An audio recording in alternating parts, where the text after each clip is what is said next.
Hello,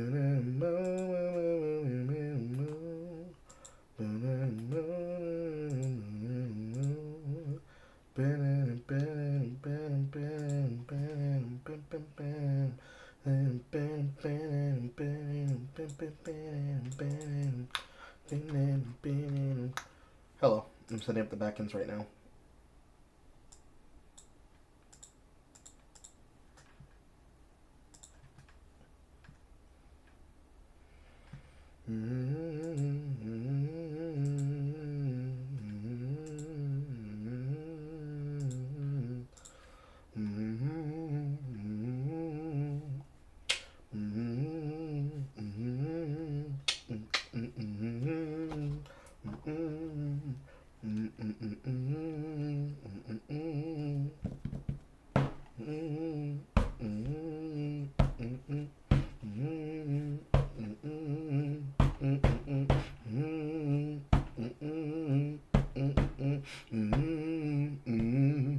Yeah.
All right.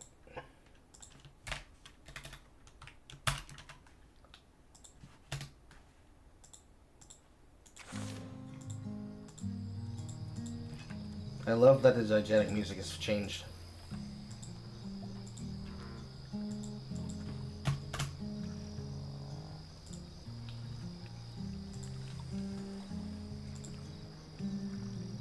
All right, boys. Just a couple more clicks.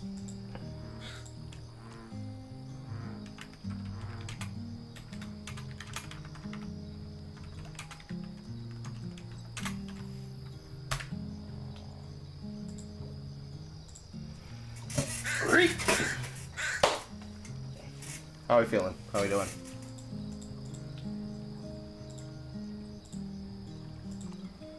Let's do 10 today. I want to do a minimum of 2 hours, but I'm willing to push to 3. If anybody asks, the reason why we're doing this so late is because I was handling problems. Don't worry about it. If you want to know more details, look on Twitter.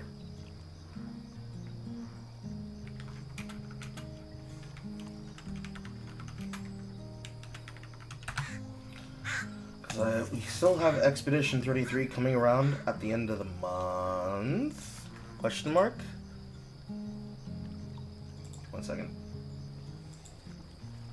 Yeah, end of the month. And that's gonna be basically $50 fucking dollars. Lord have mercy. It's so expensive! That's coming towards, technically, the end of the month. If we're being exact, it's unlocking in 9 days. on April 24th. And more than likely, the externality of what I'm going to be paying for is paying for that. Technically, if we work really hard, I can recoup the losses next month. And then, all of that's going to basically be funded by almost Alex entirely himself. It's not going to take me that long to get through this stuff. Yay! She got the job.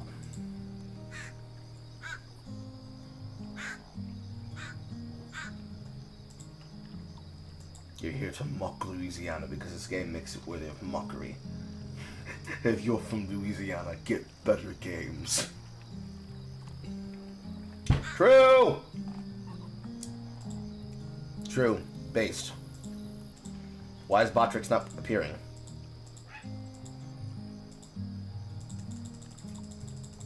Wave your hands, chat. Make sure that the bot knows that you're here. You are here. You are queer. And you will not be silenced on the left side of the screen. How are you feeling today? Are you okay, Colin? I know you've been having a rough go of it for a while. And sometimes I haven't been able to help as well as I might have wanted to. We're here, chat! We're here!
Okay.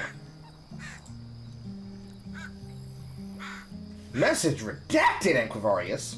Oh, we live in. We do live in. You out of the back end? Getting out of your job, getting out of debt slowly. Might be able to get your own place next year as your dad wrote off what you owed him. Based. I'm happy.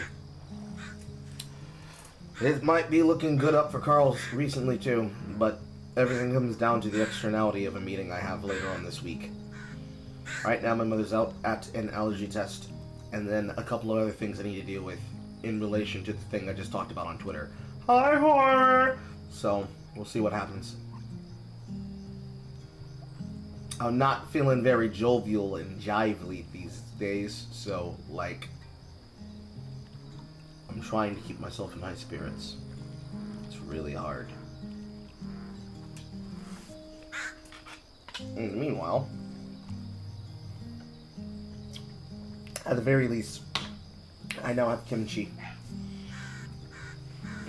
Part of my grumpiness comes from problems that you guys can't help with outside of monetary gains. The other half of the problem is being caused by things that are out of my control. So hearing that you're having a good time makes me feel like I'm gonna have a good time. And I forgot to plug my controller back in.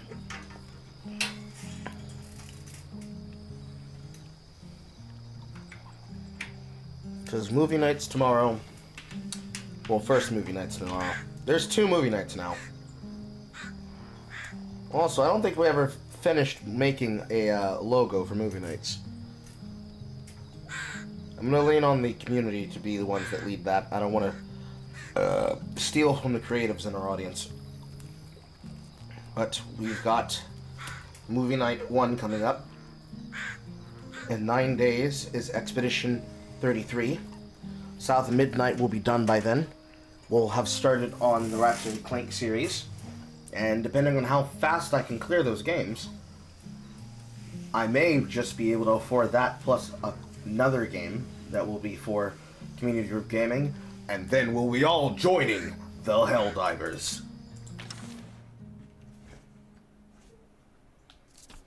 Actual night on the actual movie theater with the husband. I'm not gonna get between you and your man. Y'all go on your date night and let him put you through your bedpost or whatever it is y'all do.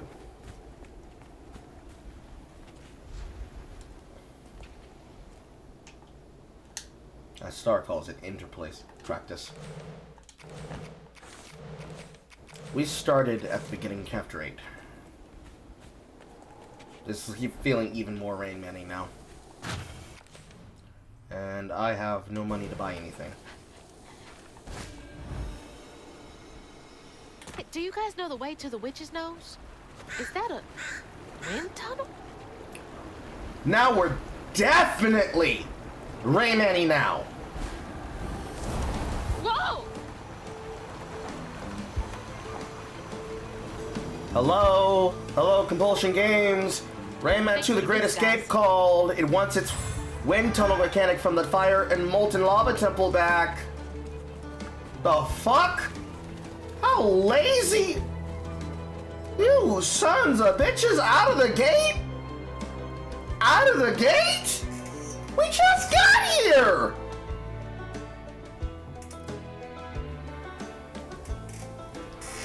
Hi, Just a Girl. How's your monetary troubles going?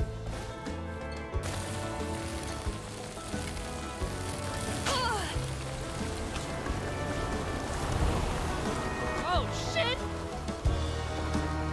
Ah, my character cursed. My character cursed. Ah, isn't that quirky?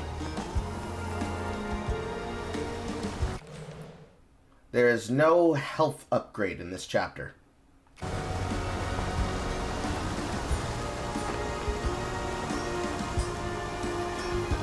It's literally a fucking hallway in the form of a gust tunnel with a barely interactable goddamn segment.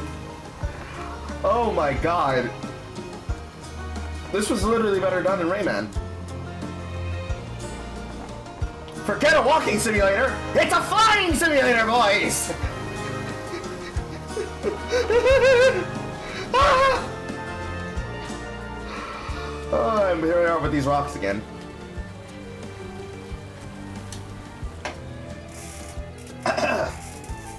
Oh my god. Oh my god. It was literally just a fucking flying simulator.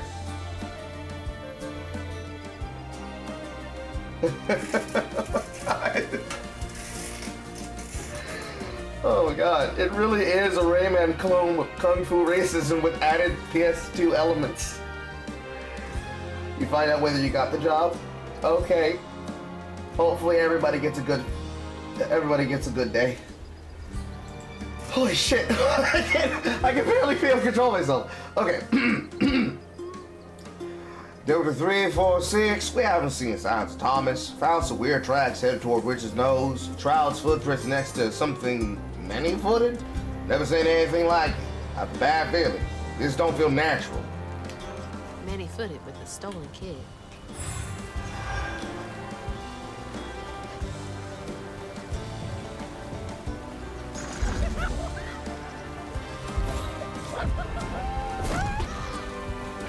Ah. A section where we have to make it be a rock.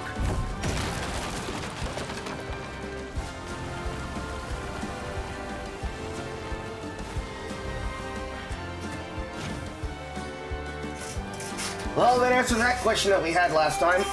It's because there are certain properties they gave to the rocks that they didn't give to Crouton. Delta 346, we were trying to cross a ravine.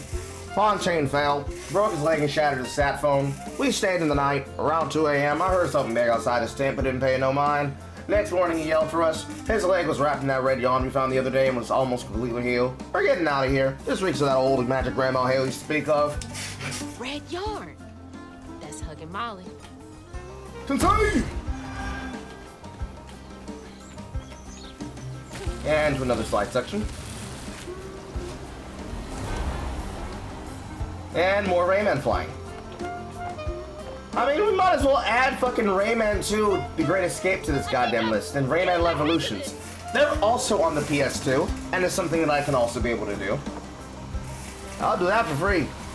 I would prefer being paid. But I'll also do that for free. Now fall to your death because that was a jump section. Yes! That's what I love in my auto progress scroller. I like being forced to my death because the game didn't plan for me not to jump.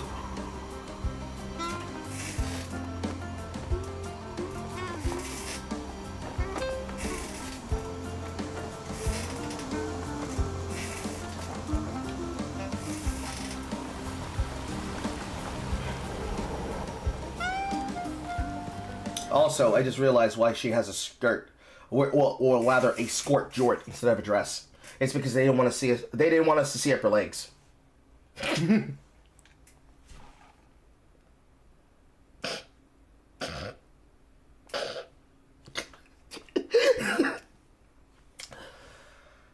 They knew they wanted to have a flying section, so they gave her a skirt jort combo, with fancy shoulder frillings and a bodice.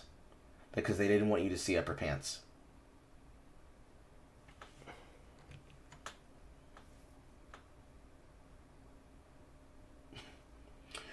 Well, unfortunately, Just a Girl, this technically isn't Louisiana, it's Mississippi. But it might as well be fucking Louisiana, ain't it? Fuck. Didn't we learn that in the late 90s, linear 3D flight sections aren't fun unless you get to shoot enemies, Star Fox and all that type shit? Well, you see, there is a way to do it inside an action-adventure game, and it's literally Rayman 1 through 3. And unfortunately, this game desperately wants to try and be more like Rayman, but it also wants to be like all the original PS2 classics. And it's doing all of their mechanics worse. And the design on the characters, even though all the art is possible, the design that they gave to the character is not helping the character in any really good regard. Like, the outfit at no point in time has ever come into play except to give us an excuse to change her out of her outfit because she was covered in pig shit. That's like the one externality of her outfit that was actually relevant that has now gone away. So it's like, I don't know. I found your channel from the You Are Not Immune to Propaganda epic vid, but seriously? You are not immune to propaganda? No one's immune to propaganda. Are you immune to white women? I know I'm not immune to white women. White women are my kryptonite. Maybe we should get you to play the Rayman series after Ratchet and Clank. Name your number! Either you name it, or I roll for it. Take your pick. I got the dice right here! At a certain point in development, they should have realized how this game was going to make Rayman and collaborated with Ubisoft to make another Rayman. This might as well be, since Ubisoft doesn't seem to care about Rayman anymore. Rayman 3.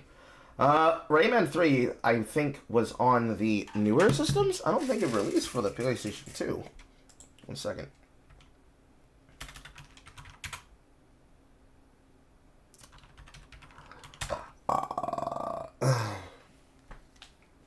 So I know that the title that they use for the primary logo of Rayman is the one they've been using since 2011, which is the one they used for Rayman Legends. No, Rayman 3 was on the PlayStation 2. I should be able to find it. Rayman Origins, however, starts on PlayStation 3. And I do not feel like emulating that on my computer.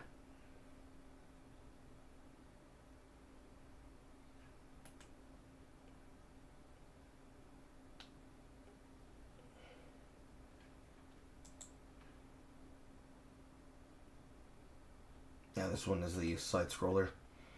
So, it'd be Rayman 2, The Great Escape, but doing so with the PlayStation 2 for the updated remake for Rayman Revolution, which includes the new areas, the bosses, and minigames. And then Rayman 3, Hoodlum Havoc. Because Rayman 1 is a fucking ball torture simulator. And we will not enjoy it. We will not enjoy it.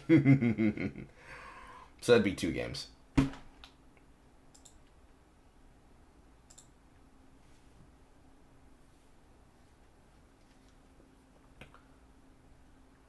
Bros over hoes. But I like hoes. My woman is my hoe. Technically, I'm her hoe.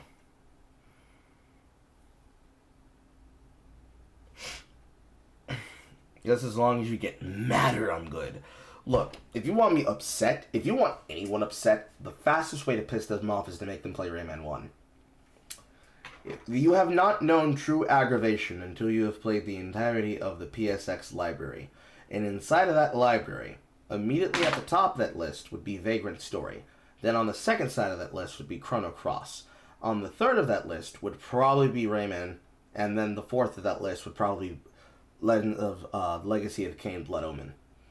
Because the design of Rayman 1 was not designed for people who really felt pleasurable with your time. It's like if an SNK developer decided to partner up with the Ubisoft developers at the time and decided, hey, you know what would be really funny? Is if we decided to make something that was like the hate fuck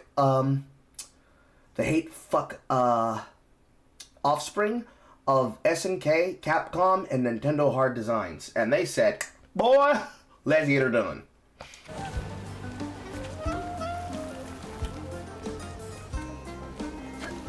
There are certain games that it's just not fun to play. Rayman 1 is not fun to play. Does it mean that it's not inventive and that it's not valuable to play? Not at all. But it's definitely not fun to play. Certainly I'm not allowed to touch that.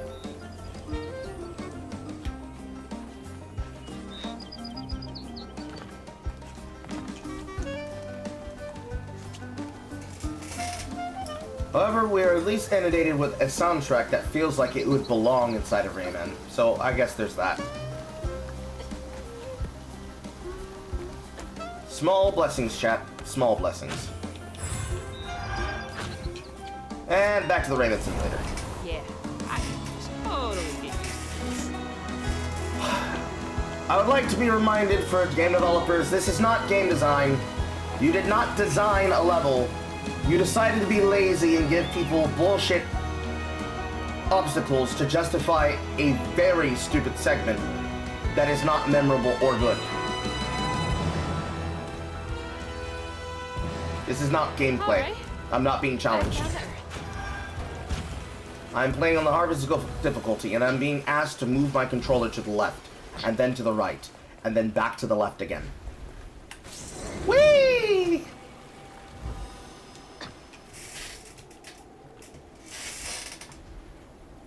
Late 80s game released in the mid-90s PSX game that in terms of difficulty feels like it'd be on the NES. Exactly! Exactly, Callum! Exactly!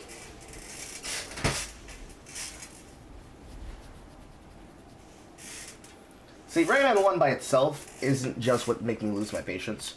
So, like, the original Medieval, it's like you need the most frustrating parts of Medieval and the most frustrating parts of Rayman 1 to be the thing that really pisses me off from a video game. And mind you, as a game designer and as a game design student, I'm somebody that's very patient with video games, right?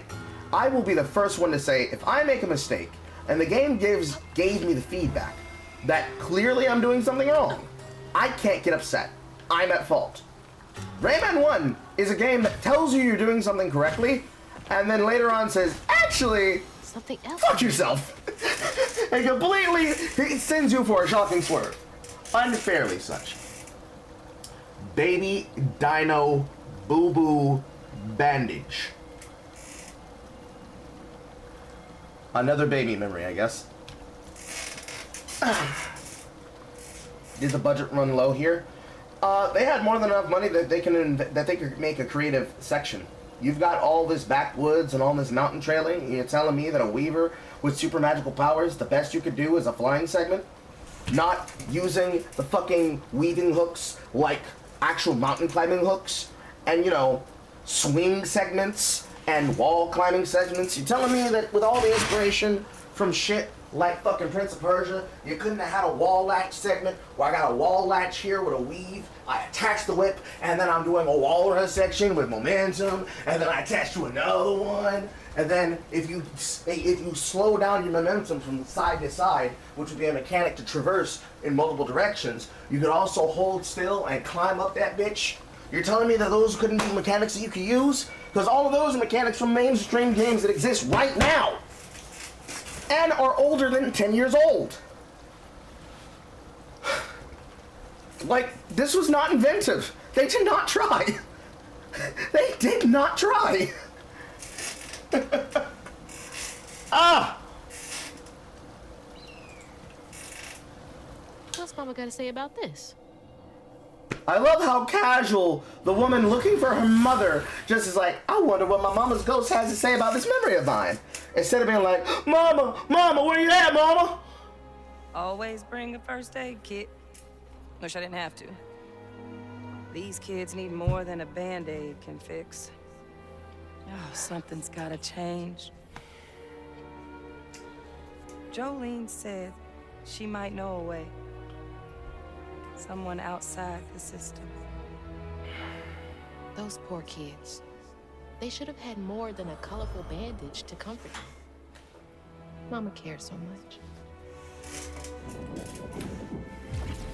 Mama, Mama, you know you can't throw it. I guessed it, and I knew I was right! Pray tell, what does the diegetic soundtrack have to tell us now? But I hear you, Mama, and I remember lessons taught about right and wrong. I was not so weak, but I was not that strong. The answers were there, you knew all along. 'Cause life is a fight to be won.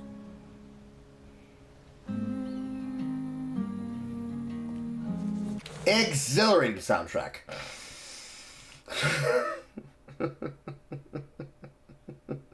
Anyways, this is our shit posting. Mama, Mama, you know you ain't got no ass.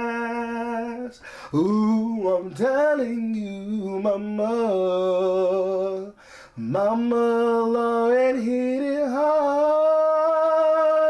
Oh, Mama, let this nigga hit it raw.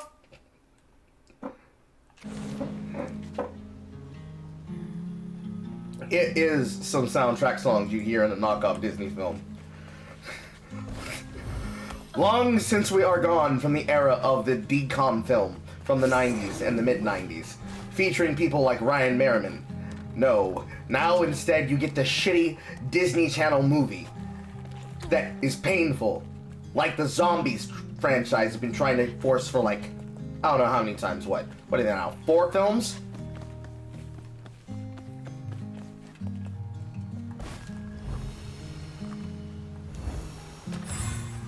And you know what the fucked up part is? You know what the fucked up part is?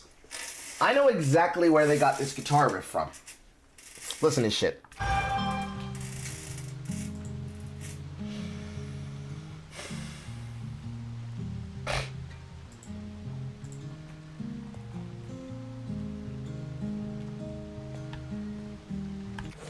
Nice, wonderful track, right? Watch this shit.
What's going on? What's going on? I don't understand what the black man is yelling. Why are you so loud and aggressive? Why are you so ghetto?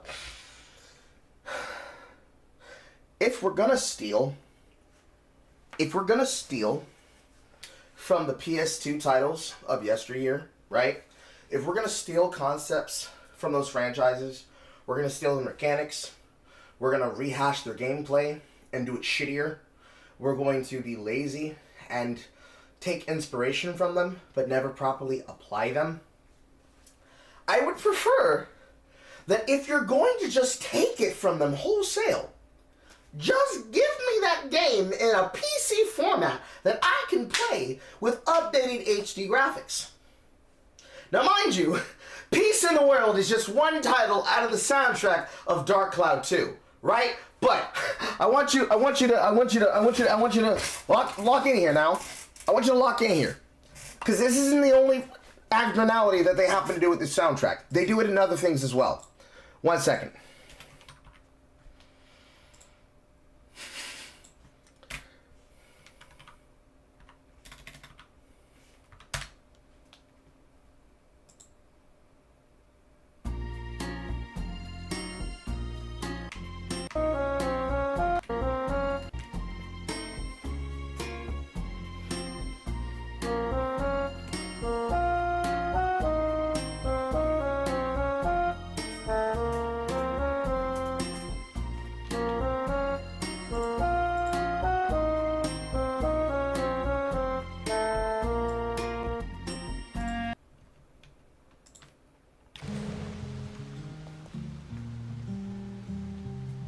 It's still in the same fucking key. And the same speed. If not for a different adjustment change for the infinitely looping background track.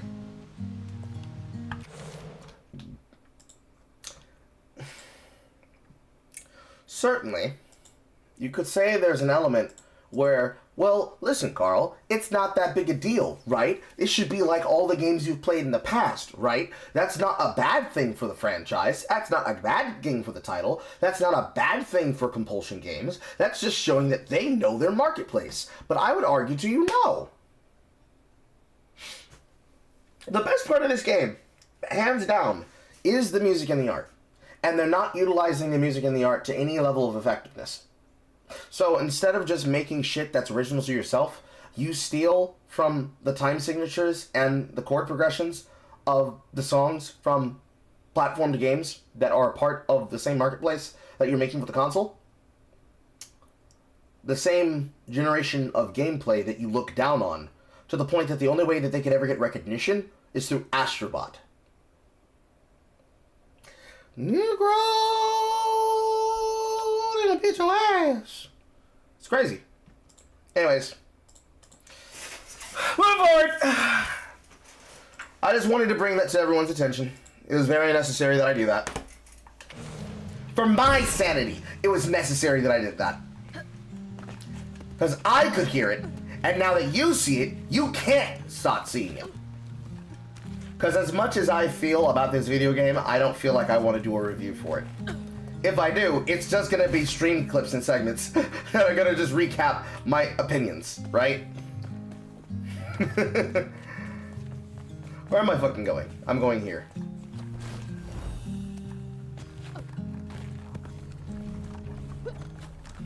Like, I'm sick. I'm sick with how badly I can see it. Everywhere I can see it, I can see the fingerprints of another franchise. If there's anything original in here, there's 5 things that are lifted, hashed, and stolen.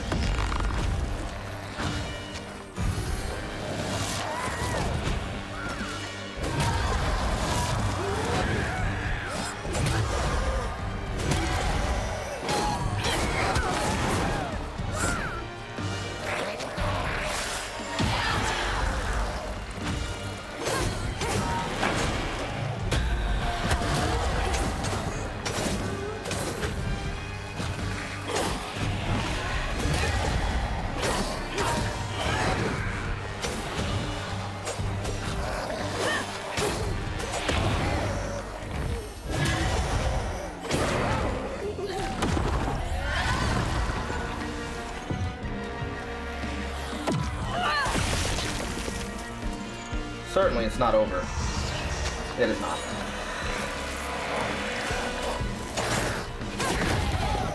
So now we get an Overseer enemy who's annoying as fuck.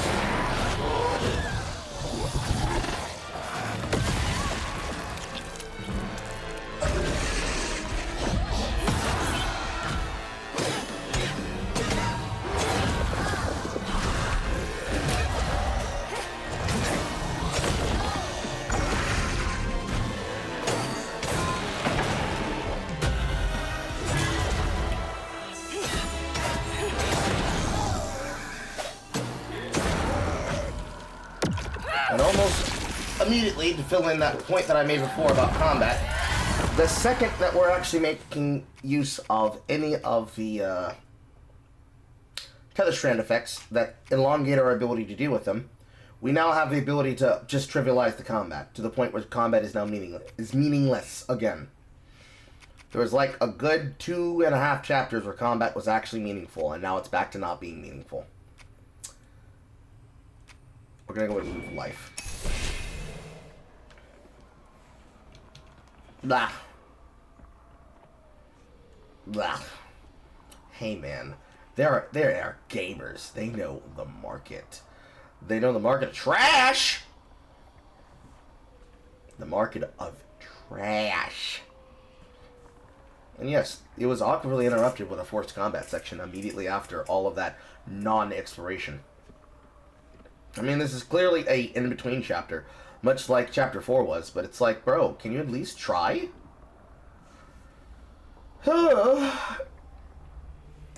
they not be bothered to ask a Cajun band to help compose the soundtrack for them?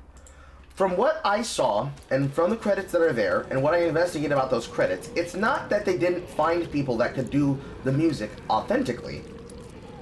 Like, they found people that could play jazz and blues and R&B, but they didn't approach it with some type of like soul.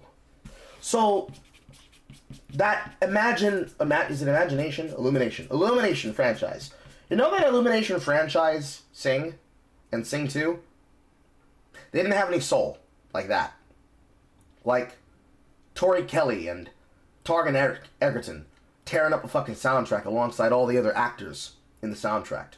Or even, to their credit, Riot Games, when they chose to bring in that one actress who's the voice of Ambessa Medarda, who is one of the older black women on Abbott Elementary, to be both her voice and her singing voice for Ambessa's Leitmotif song.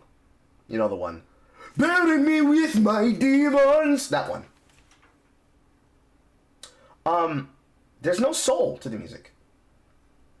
And to add on to the element of there being no inherent interior soul to the lead actor or singer or speaking voice for the singer to give you reason to be emphatically invested in the diegetic soundtrack that's happening at the same time you're doing the gameplay.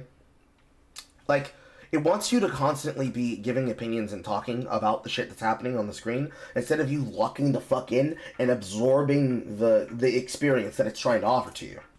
And that natural element of being lost in that music, it doesn't really exist because of the fact that, much like with Dad of Boy, you have the same problem.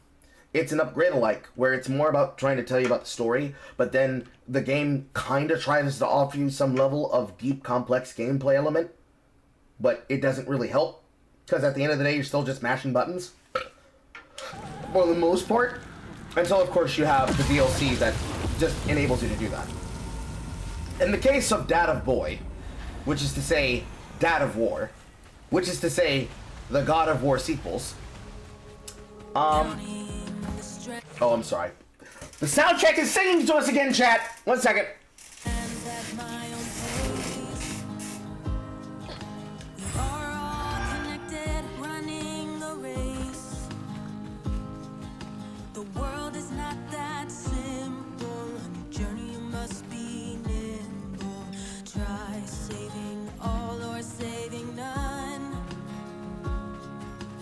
Life is a fight to be won.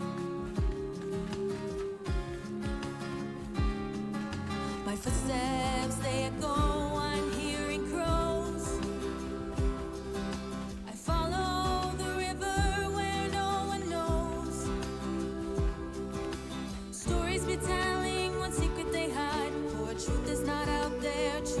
inside. We are all hurting under cruel sun. I'll keep trying this fight. We'll be one. So, like, those lyrics right there just prove my point, right? It can't let go of the goddamn analogy. Hi there, gay. They can't let go of the externality of the story that they're trying to force down my fucking throat. To sing not just the plot and the themes, but to express to me the political diegetic angle of how black lives really do need to matter. Because we're all in it together. If it was a Disney film, there'd be a white and a Latina singing about how we're all in it together, as we show, hand in hand, that we can go, and we can indeed reach it. As choreographed by a gay Latin man. Oh, where is Kenny Ortega when you need him? Also, what else was I saying? Yeah, the externality of the soundtrack trying to get you to care about what's happening on the screen, but you're so mentally detached from the gameplay that you're actually playing that you feel like, bro, I could speedrun this, get it under 2 hours, and then get my money back. Now, of course, I can't get my money back. We all paid to be here. You all funded this, and you paid for me to tell this shit to you. But I swear to fucking God, if I actually wanted to make a speedrun challenge where I have to complete a game in under 2 hours and refund it, this would have been one I would have tried to. Definitely. This would have been one I would have definitely tried to do that to, yeah. It's just such here today, gone tomorrow bullshit. There's no way where you can give it, like, any level of credit. Just because of how bad it is.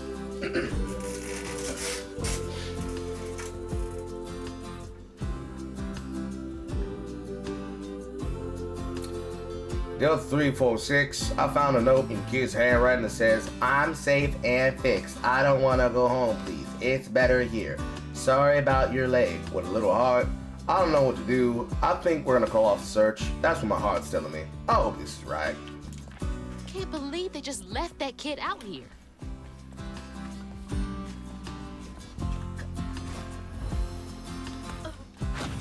Alright. For a second, let's go.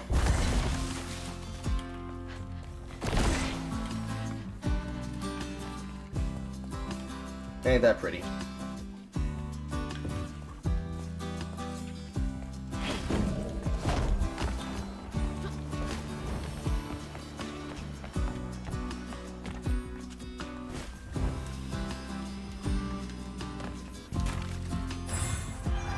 For once, I actually found every single floof inside a chapter.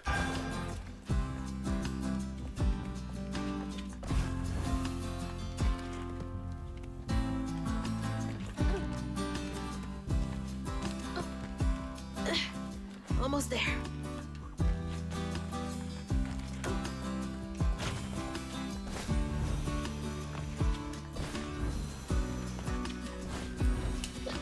That's love.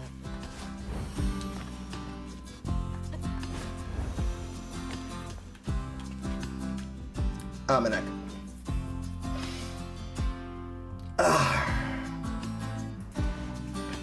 Reading. It'd be so funny that we're doing these happy music watching segments. The Force Combat section started blasting DMC music. That'd be funny. Hey, that's me, but you already know. I'm gonna tell you things you could probably show. What is this? We've got Disney at home music that you're making us listen to. Listen, it's the game soundtrack. I am making it happen. Like this game's combat can work, but you need someone to design encounters that take all your powers and make them go crazy. Introduce a monster. Here's advantage. Here's a counter to that monster. Oh, it just stopped? That's probably even funnier than just continuing to exist in the background, bro. It literally just dead ass stopped.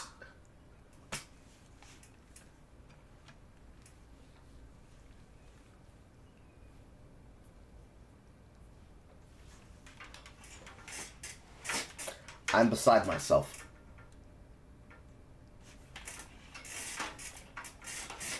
I'm beside myself.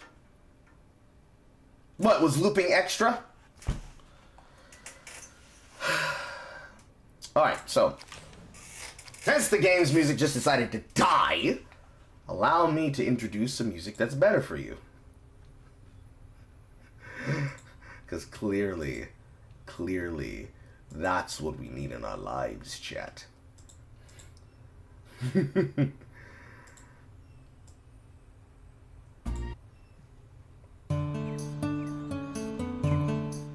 it down a little bit. Look at that, it fits. Anyways, so, to hit on what Exo just said, that is correct. Like, they have now introduced a new Overseer enemy, and it did not prompt me as it appeared. It instead told me to look at the lore window. Overseer Haints are able to create a Stigma Shield that prevents another Haint in the heat of battle, and they can revive defeated Haints before they are unraveled. Make sure to target them first. So, they introduced an Overseer enemy. This enemy type can revive them before they have been unraveled. The Brute, which they introduced before, the last chapter, is one that has a powerful arm that has a very big AoE shield. The Slug, which is effectively a very annoying living hive, also is able to surprise attack you and can distance attack you the same way that the Hurler can, and that the Larvas can, but unlike the Ravager, that is the stock melee attacker, all of these are defeated the exact same way. So, technically, between the larvae and the slug, it is possible to pull the mosquitoes, is it mosquitoes? Yeah, these mosquitoes out of the larvae nest to throw them at another Haint. Or, with the Hurler, when it chooses to do its projectile attack, that it shoots it out as a homing missile. For those that are familiar with Legend of Zelda, light tennis. You would eject that attack back at them using the right trigger. But unfortunately, when you do that, it puts it on a cooldown in combat. So instead of the fact that the enemy is untargetable until you have the ability to volley and attack back at them, you could just run them the fuck down. Or better yet, take control of one of the Ravagers using Crouton and use him to puppet them in combat. Because that lovely addition of Crouton's abilities makes him be able to not only control them in combat and also set off a Strand Blast, but the thing that is controlled can now take increased damage, which is probably going to be my next upgrade if I didn't care about mobilizing push. But I also think that a Crouton Surge is probably just better because I'm not using Strand Push to counterattack the enemy now that we have access to close the whoop, and we can now make our Strand Blasts CC the enemy. All of this is stuff that the game should be built around, right? Ravaging it, attack and dodge, larvae, pull them out of the nest and disable the nest for a limited amount of time, and also do hard damage to the enemy. Hurlers, disable them using light tennis and redirect the attacks at other targets, because instead of just hitting you and hitting through other enemies, they can accidentally hit an enemy if they're aiming at you. Since it's got a targeted line attack on the ground, it tells you where it's aiming, it tells you when it's charging up, and when you can see the echo of its screaming effect, that's how you know when to dodge, so that you can be able to make another enemy take the hit. Use the slugs against the enemies, where let's say they're invulnerable to all damage until they're being controlled by Crouton. At which point, when Crouton chooses, when a Crouton chooses to jump onto their back and you're controlling them through that, you can be able to direct them and ride them in combat, where they are now focused on trying to stop Crouton from attacking them. But they'll still attack her any goddamn ways, so it doesn't fucking matter. The Brutes, when they are about to attack with a slam attack, you can also be able to use your freeze ability to freeze them in place and redirect them like the Chronoblast of Breath of the Wild and Tears of the Kingdom. So then you can redirect them or even rewind them depending on when you use the weave, etc., etc., and whatever shit ability you want to give to countering the Haints. There are methods to this shit, but they did not include those abilities, and it's dog shit because of it. 100%. Carl, have you ever watched The Electric Underground? No, I have not, Cameron. Like, it's really not good. because of how they chose to make that. They probably didn't think that anybody would stop before the next music cues, so there's not much to stop for. I mean, that's half the goddamn problem. You design all this beautiful world and scenery and you don't want me to explore it?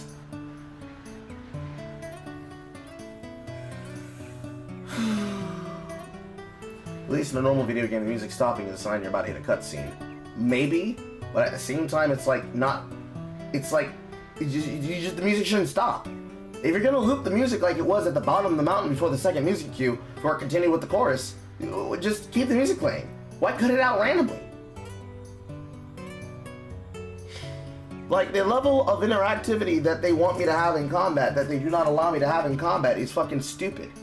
Also, older than he seems, Laurent was unable to process the loss of his parents and transform into a version of the Rougarou. Since then, he has kept those he loves, especially Casey and Hazel, at arm's length, for fear of losing control around them. The black man is terrified of letting women in. Damn, that's crazy. What's the rest of this shit? Here we go, Company Town. Company Town is where the workers of the Fellows Row required to live rather than being paid in U.S. Treasury currency. They are paid in company script that was useless outside of the town's boundaries. The Juke Joint. It used to be part of the old company town. LeBron eventually brought it. One remained close where his parents died in seclusion of the forest. The old Psalm. What the? What? Wait, whoa. Wait a minute. How is this a place that people come to drink if they know for a fact that the fucking bar is out in the goddamn forest in what might as well be old Bayou Fay country? Nigga, what the fuck? Oh yeah, I'm gonna go down to the juke joint. Boy, you better not go down to the juke joint. You're gonna get fucked in the ass by Scaramouche. Hey yo, fuck you. I don't care nothing about no Scaramouche. Meanwhile, in the distance. See, I told Crazy Billy to take his ass out the jungle. I told him he'd get his ass fucked by Molly. And now he's getting red. What kind of bullshit logic is that? Why give the black man a goddamn bar if he's gonna be living in fucking Fey country? That doesn't make sense! Who's drinking at your business? We're gonna come back to that one in a second. Put a pin in that one. We're gonna come back to that one in a second. The old sawmill stands as a crumbling monument to a once bustling timber industry in the region. The Witch's Nose, the highest mountain peak in the region, known as the Witch's Nose, is said to be haunted by many a creature, hugging Molly among them, according to Laurent. So, perfect example. Why did you put a bar in the middle of the forest inside of an area that is basically abandoned and unpopulated just because you wanted to have a fucking black stereotype of a speakeasy-like joint if you don't actually have a way of incorporating it into the gameplay? In Jak and Daxter, this would have been a place that either you go to cash in challenges, or is a repeatable gameplay mechanic that you return to, or a repeatable pub you return to exchange the shit that you buy in exchange for other product and items. So in a functional system, instead of this bullshit upgrade mechanic, where it's only used for upgrades, the floof that you require would be the magical essence of the weave configured into a format most useful to the people in the area. It transforms itself into what people near said weave would use. And so it transforms itself into money, which then gives a comparison to the DMC's red orbs. So then, when I go to the juke joint, it serves as a place where I can buy things like consumables or permanent upgrades. Instead, it's just a fucking place in the last chapter that has no bearing on anything. How does that make fucking sense?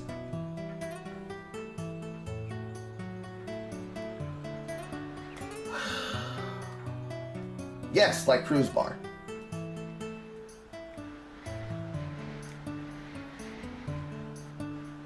Yes, thank you, Callum. You wouldn't have a bar in the middle of nowhere because nobody would drink there. Or, if this is a bar in the middle of the goddamn forest where a magical creature is supposed to be, this would be a meeting place for us to meet up and see magical creatures.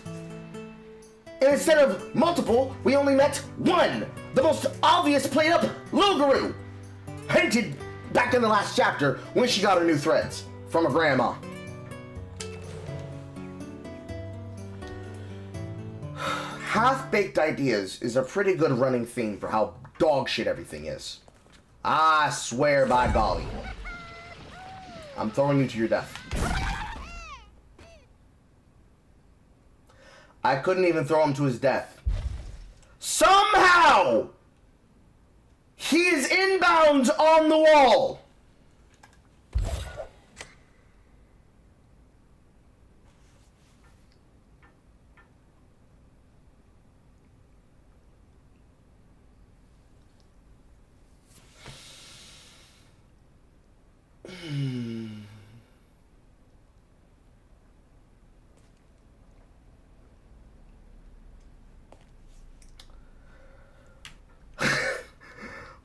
The fucking dead track makes it even funnier. It's like a wet, turbid fart. Anyways. Let me move us the fuck ahead. Even better, doorbell. I'll be right back.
I had to bring Mother in.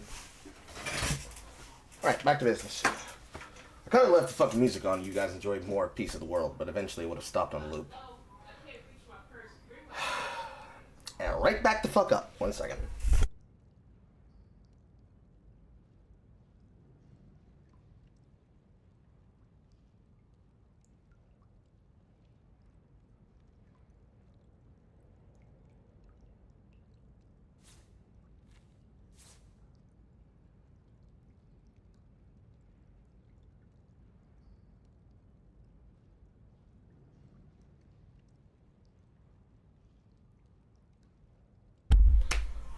More than likely, I'm going to get interrupted again in the next 15 seconds.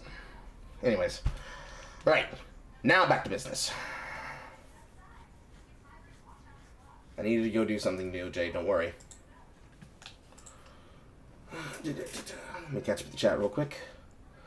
How much they focused on the last Weaver in the first chapter. You think you'd find out more about her and maybe even get some of her equipment? No, actually, Soul the Dragon. Technically... What happens instead is that you see After Effects, right? And this is it. This is her equipment. The hooks, the distaff, and the spindle. The ability to use your normal combat and the game loop of the game. The distaff, which then allows you to see the echoes, and the weaves and the weavers. And the spindles, which is your actual means of magic.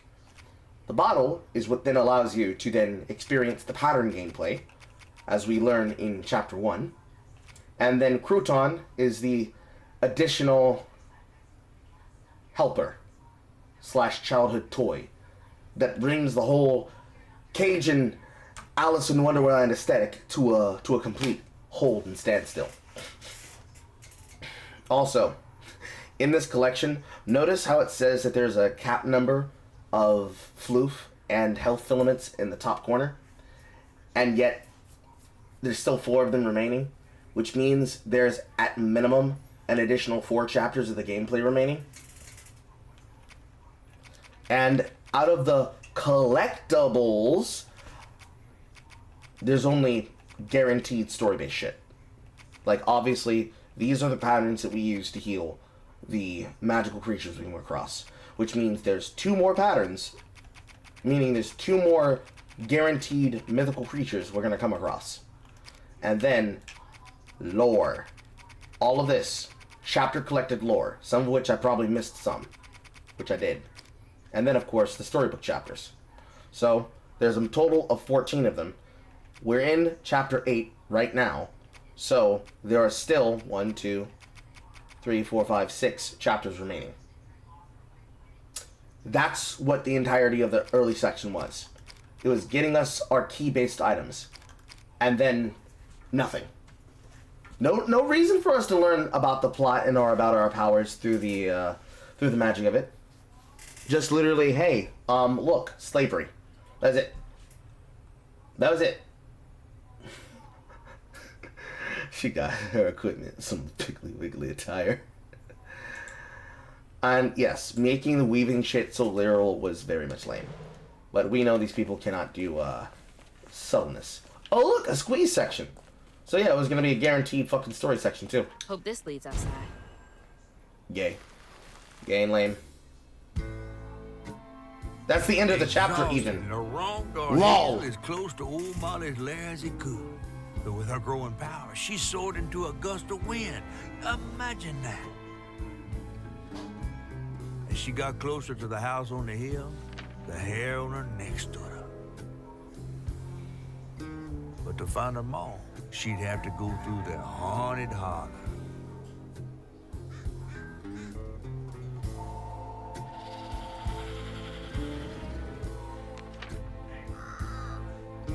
Chapter 9 of Webs and Woman. They even had a Mice and Men reference. A Mao.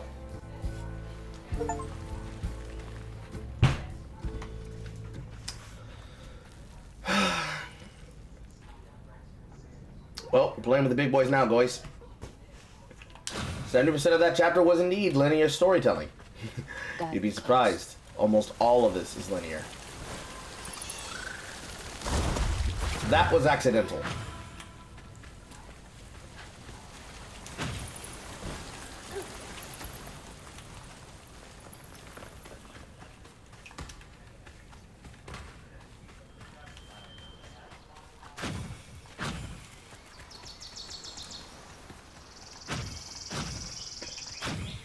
happened there? Could be tied to hugging Molly. I'm coming for you, Mama. Yep, that's a ledge.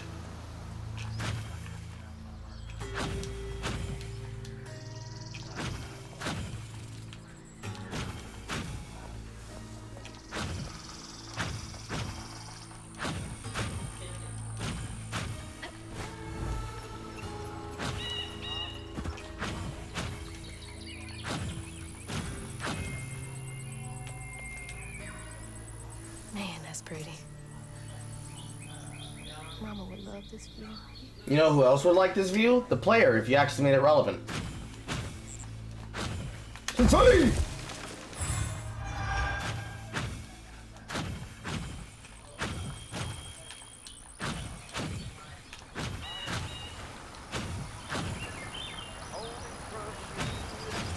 Well, somebody's enjoying themselves over there.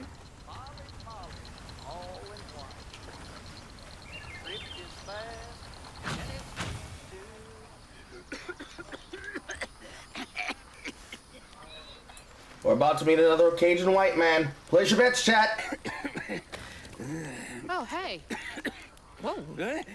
Whoa, easy. Can I help you, son? Yeah. You know anything about that creepy old house up on the hill? Sure do. Sure do. Yes, that was once the home of Hug and Molly, the nasty she-devil who plucked all the little children in this here holler right out their beds. Oh, yeah, peel them good and use their guts for galluses. Me, they call me Itchy. I'm the only schoolboy she ain't never took.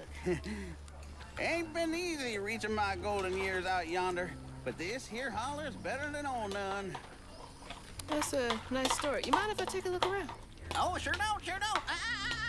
You can see every place old Molly terrorized and more. Now for the low, low price of $1.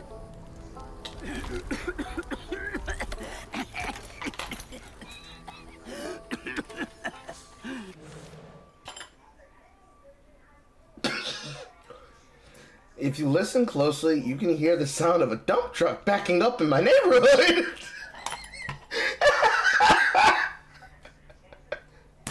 Now that's comedy. So, a couple notes.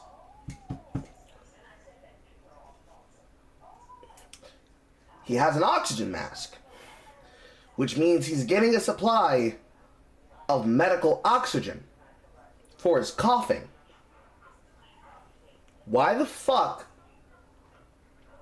does he have his oxygen anywhere even tangentially near a fire?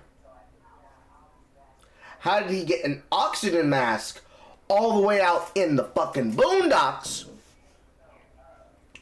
Who gave it to him, since we clearly know he ain't got no health insurance? And how does this not reek of a motherfucking trap? These are 4 questions for which we will never get an answer, chat. Never gonna get it. Never gonna get it, never gonna get it, never gonna get it, never gonna get it. And yet we have to ask ourselves, is he bigoted? Is he bigoted and crazy? Or is he troubled yet crazy? Again, place your bets. I'm placing my bets on number 3. Because that's the only type of white people we have in the story. You take debit? How about one of them gewgaws? Oh, no can do. Family heirloom. Maybe I could, I could write you a good review online. I'll just take my payment at the pearly gates. Be sure you study them educating signposts I put up around the holler. Appreciate you.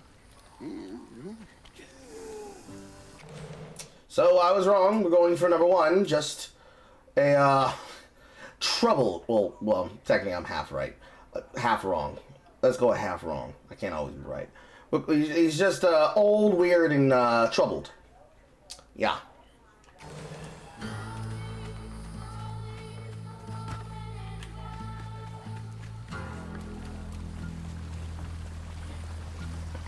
Somehow he's living off of fish out here.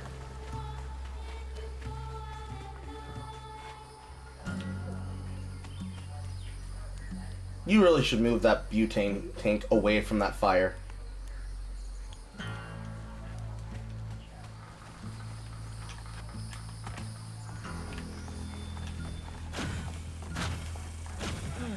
Well, this place seen better days. That red yarn. I'm on the right track.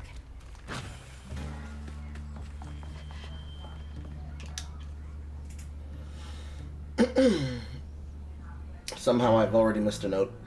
Please excuse me from school. Mama and Daddy worked doubles all weekend and I got to take care of the babies. I am not playing hooky, I swear. Love, Jane. Jane cares about those babies so much. You don't know who the fuck Jane is. Dear Santa, I've been mostly good. I need shoes. Could you take me to the North Pole with you? I would, W-O-O-D, go barefoot. If you would just take me with you. Is it very cold there? There, T-H-E-R, I don't mind. Love, Jane. P.S. Could the babies come too? Someone's got to take care of them. Maybe Mrs. Santa would help me with them.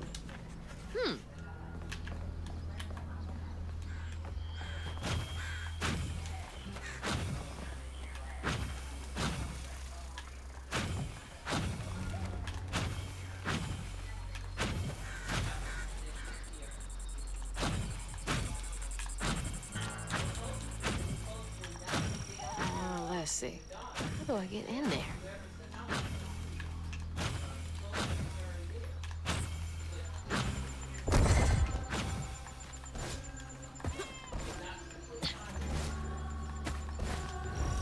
Lovely.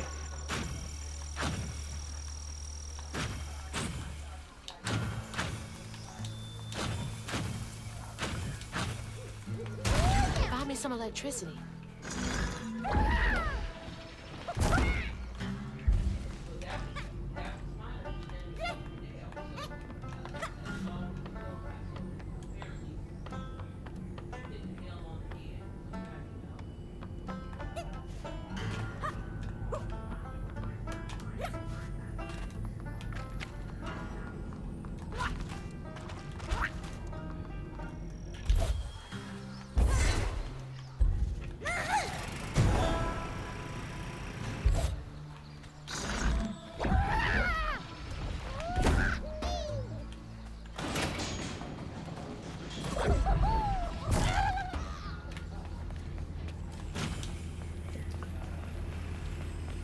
Typical Lauren office. That feels like a stereotype.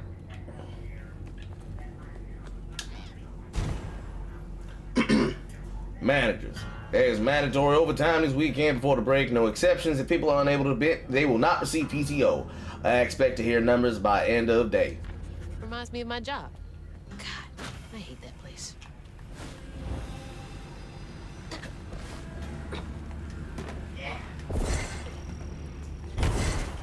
I'm going to ignore the easy opportunity to say damn fascists and damn communists. And just say I don't care.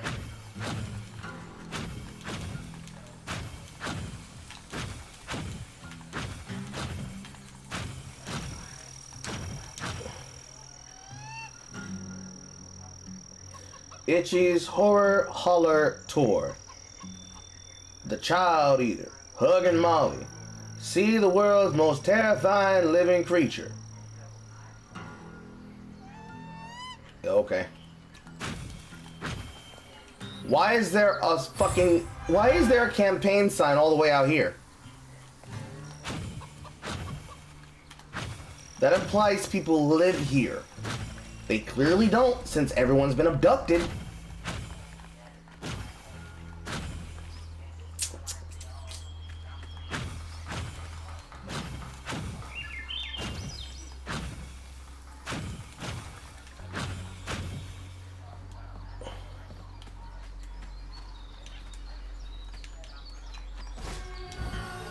I get to interact with that once it's been taken care of.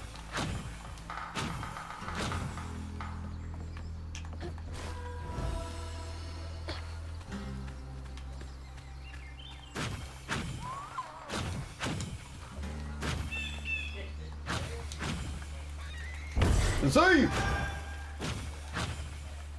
And this is the bottle tree.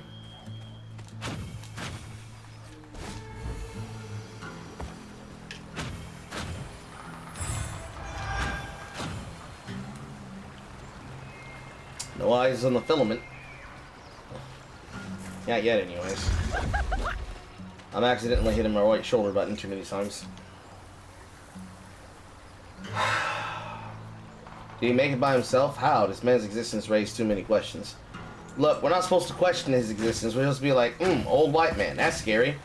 And not think about it anymore.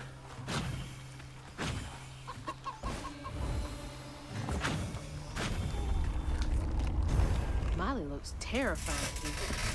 What does she want with those kids? Who drew this?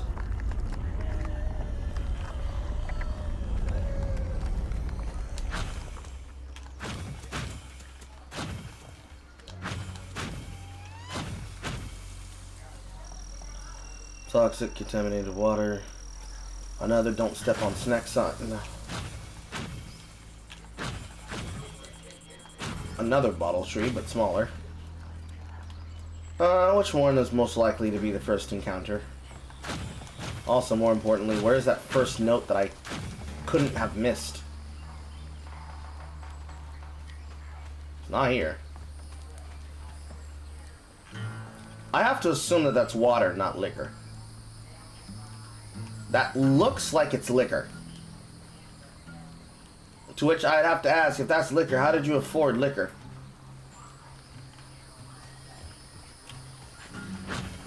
I guess I can't find it.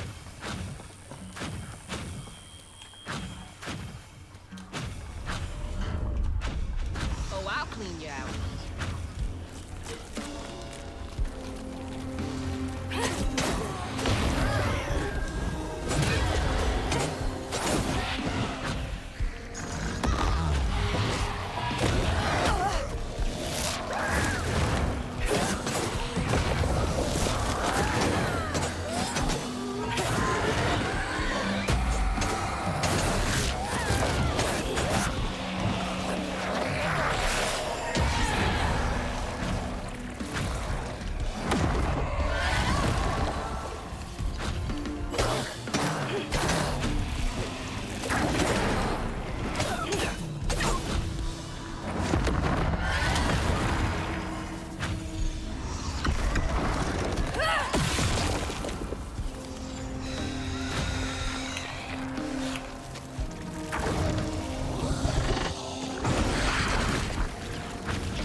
Alright.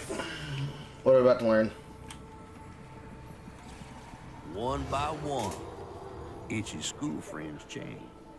They talked about Miss Molly, that old recluse who nobody'd ever laid eyes on. But them brave enough to venture into her house on the hill came back with toys and treats and clothes that weren't hammered down. Itchy couldn't help but reckon about all the possibilities his old pappy'd beat him out of. Oh, she must have been baiting them. So, Huggin' Molly is a Cajun pedophile. Is a Cajun Appalachian pedophile that lures kids into her house and then snatches them. And then does I don't know what with them. I'm not going to waste the time to look up the legend. I'm just going to say what I think is funniest. And I think it's really funny that we consider that Huggin' Molly is a hugger because she's a pedophile. Who's going to defend it? I beg you. Who's going to defend it?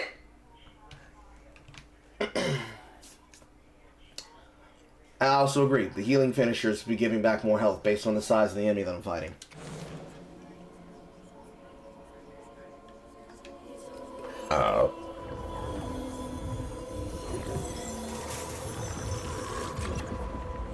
Huggin' Molly, the Cajun Beto. She likes to cut kids that like Speedos. They had nothing, and Molly was luring them in with false hope.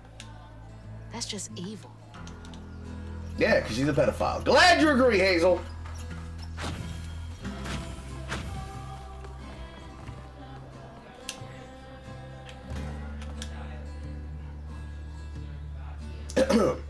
August 9th, 1973.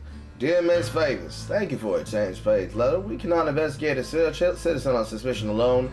The 3 children you claim were abducted by Molly Radley were never reported missing, nor does the county clerk have any record of them. It is true, however, that some rural parents do not page registered children born at home. Please contact us only if you have evidence. Sincerely, Sheriff Febro. I swear to fuck Christ, I think they're doing way too goddamn much with the ox ending. Fee-Bedeau. Sheriff Fee-Bedeau. 10 pages? Sounds like more than suspicion to me. Sometimes the way that y'all make fun of words like Lacqua, because instead of pronouncing it as Lacqua or Racoix, you pronounce it as Racroxy. I'm gonna need y'all to do a little bit in the future, and please come up with Southern names that sound believable. Okay? True Blood, both the novel series and the television show have come and gone. You know how to write for the Southerners. Fix it! November 16th, 1973.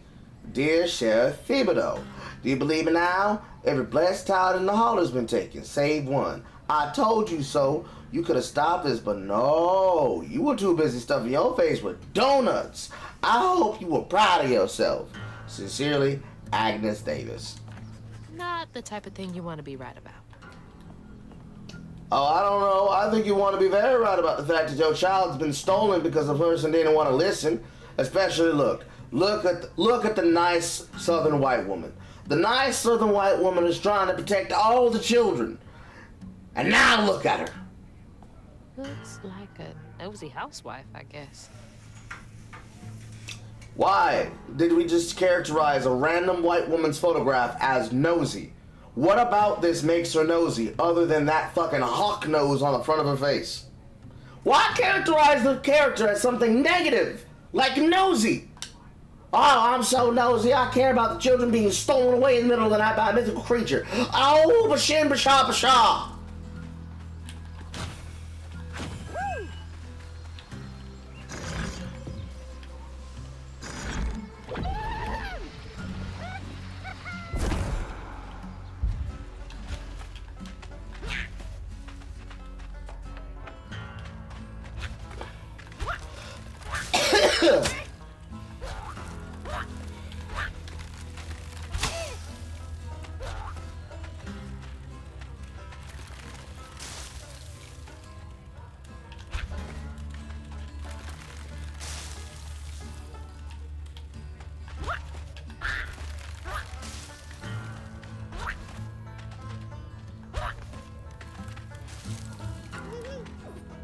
Oh, look, there's the fucking rabbits again. Don't fall down, Carl. I did not fall down, Carl. And my reward is 5 essence. Whee! What a meaningful upgrade! Woo! 5 essence, chat! Woo!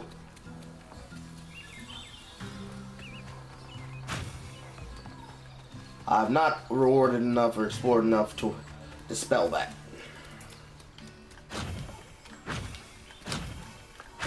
Well, Besme is connected to a different type of corruption.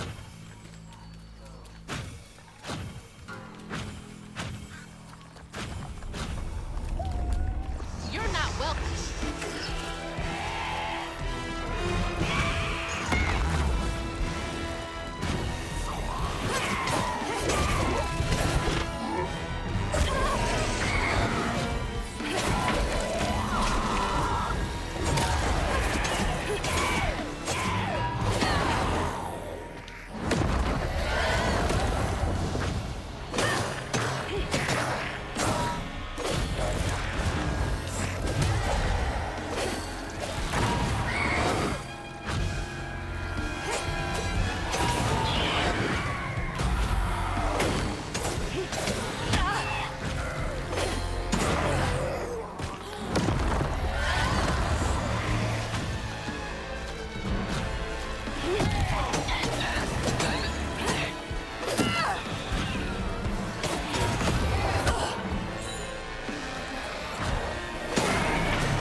And I didn't even see him coming.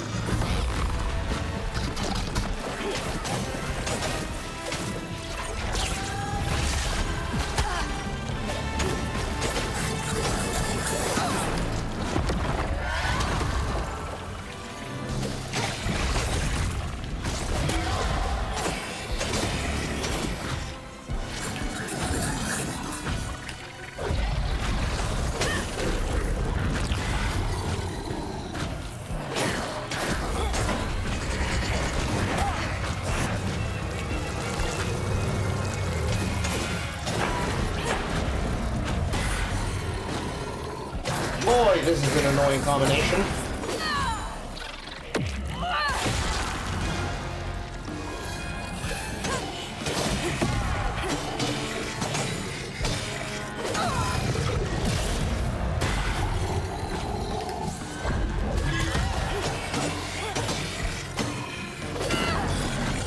There's more to this story. No shit, there's more to the story, Hazel. But what the fuck does that have to do with combat? What are we learning this time? Live in the hollow, calloused hands and hearts. Ever grown up itch you turn to, treated children like nails or wheat in a hammer.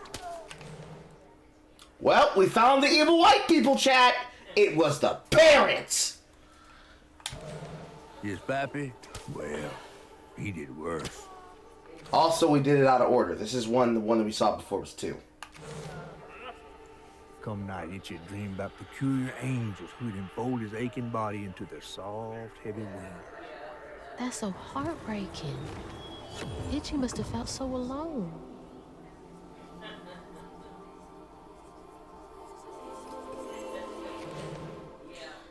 Literally, the parents were so mean and cruel, they would beat the shit out of their kids with thimbles, reeds, and sticker bushes.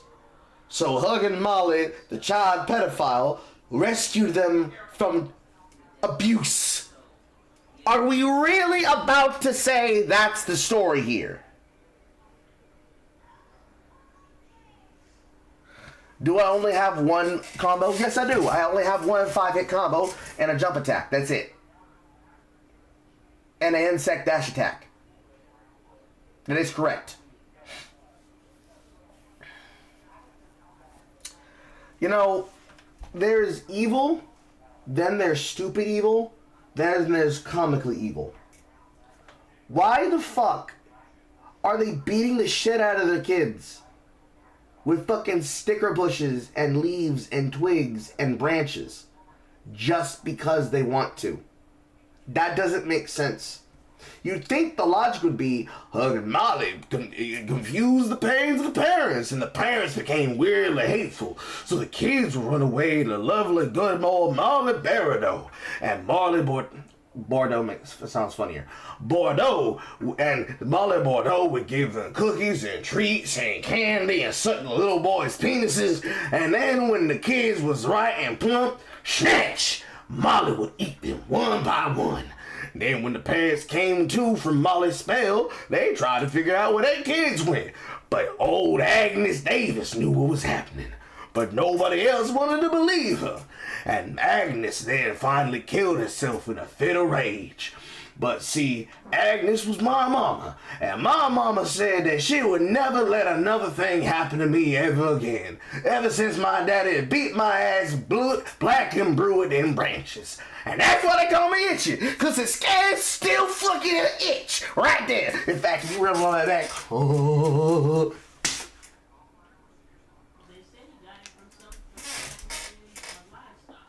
A shit poster should not be a better character writer than fucking writers in Hollywood, on BAFTA, and on the AA and AAA consultancy writing circuit.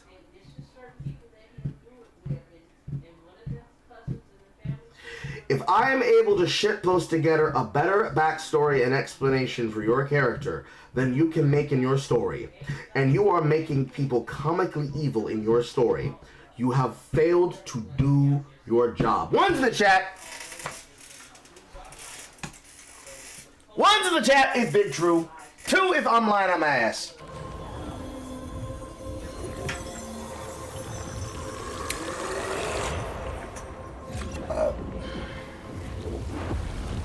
So many folks in this holler failed these children.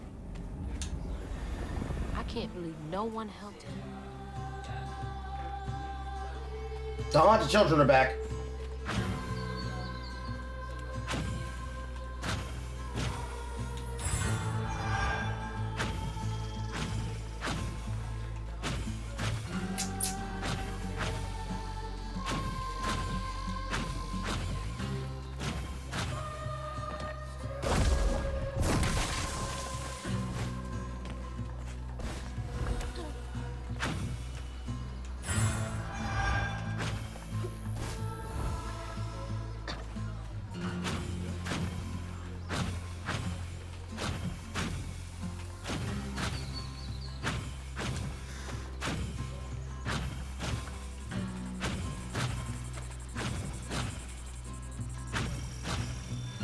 I go to the one at the church last.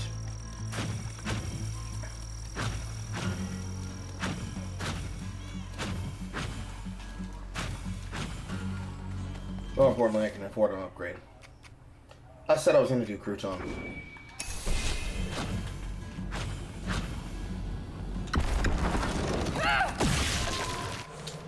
That one didn't even have a combat. We're going to ignore that.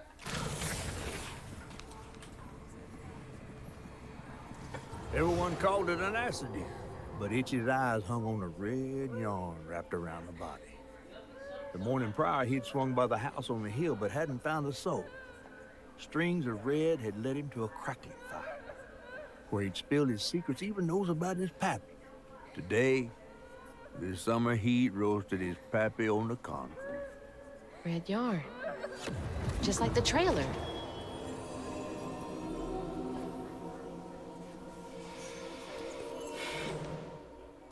He complained to nobody about how he was getting his shit pushed in, and Molly, the child predator and pedophile, killed his father because she just felt so bad for the kids. We might have to recontextualize Molly's backstory. Perhaps we don't make her a child predator. Perhaps we just make her a phoebophile.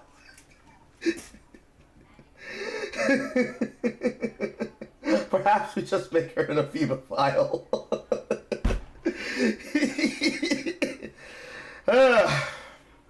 Let me guess, his father was an alcoholic, worked in the mines till it dried up. Possibly. I guess he worked in the factory.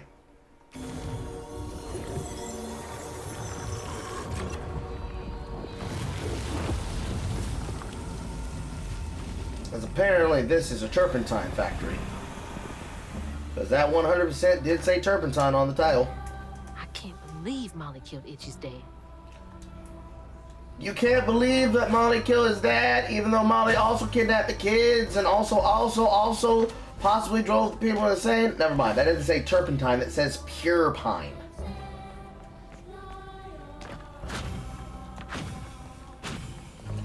There are lots of things you're gonna have difficulty believing, Hazel. You better start believing in racist white people, girl. Because there's evil afoot. Still not cleared over there. So I guess this has to be cleared.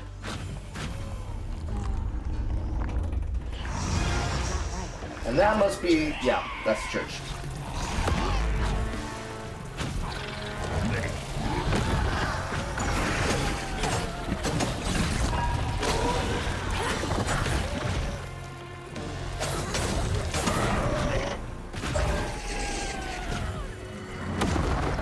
Really?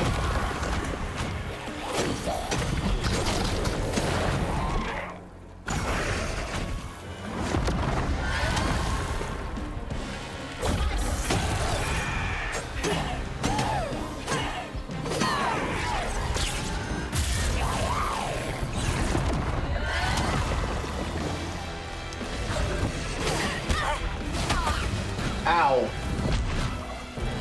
Oh boy, big boy. And yet that did no damage to him.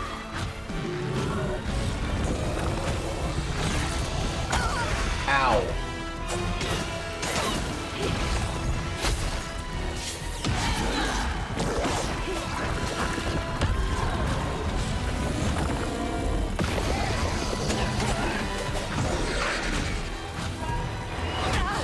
Ow.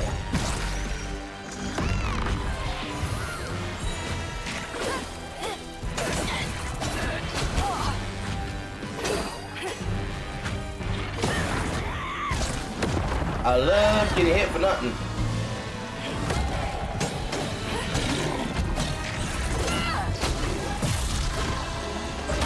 Ow.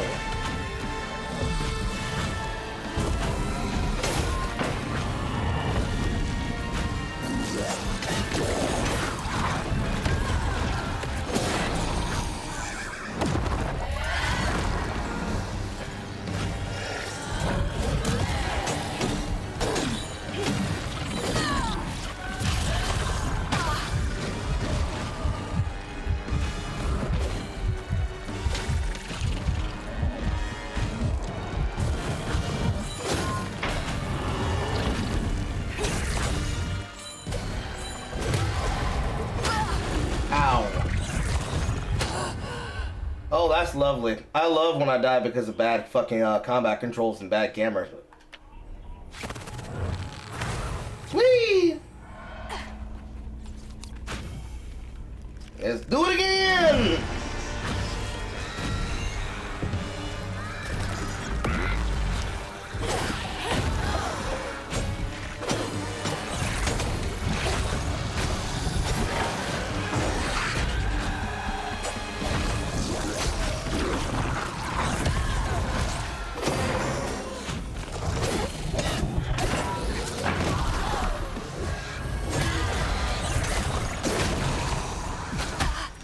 Ow.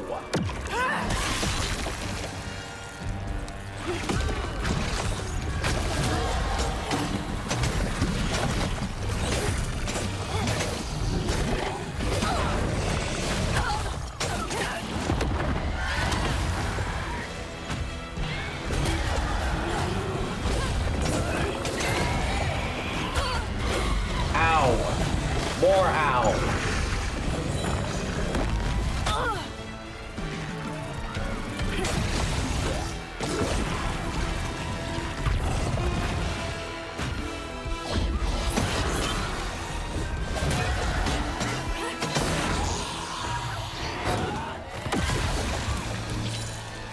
I love how I was not able to move out of that in time.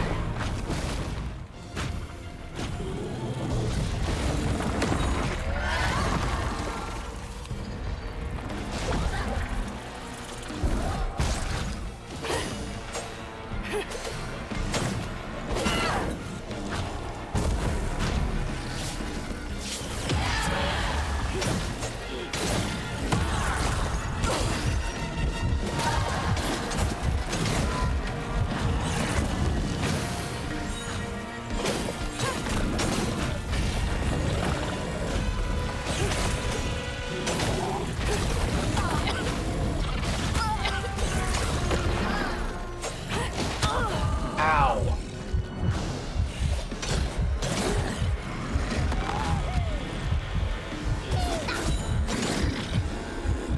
If you attack him with them, he immediately fade.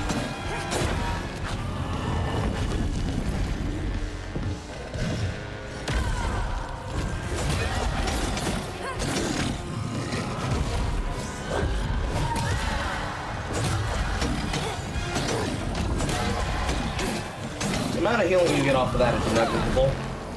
Show me what else. But he died, so we don't care. For an upgrade like this, you'd think that it would actually be useful, but it is in fact not. It's ridiculous. This gives HP, this gives HP, this is meant to give HP.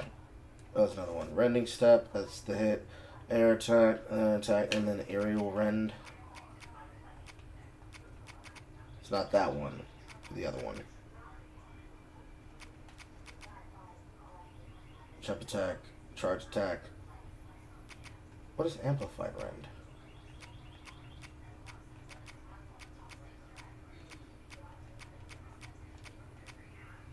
Okay. Charge attack, jump attack. Oh yeah, that's right. This is just the upgrade of amplified attack. So, jump attack, charge attack, and dash attack. Yet, not a lot of HP.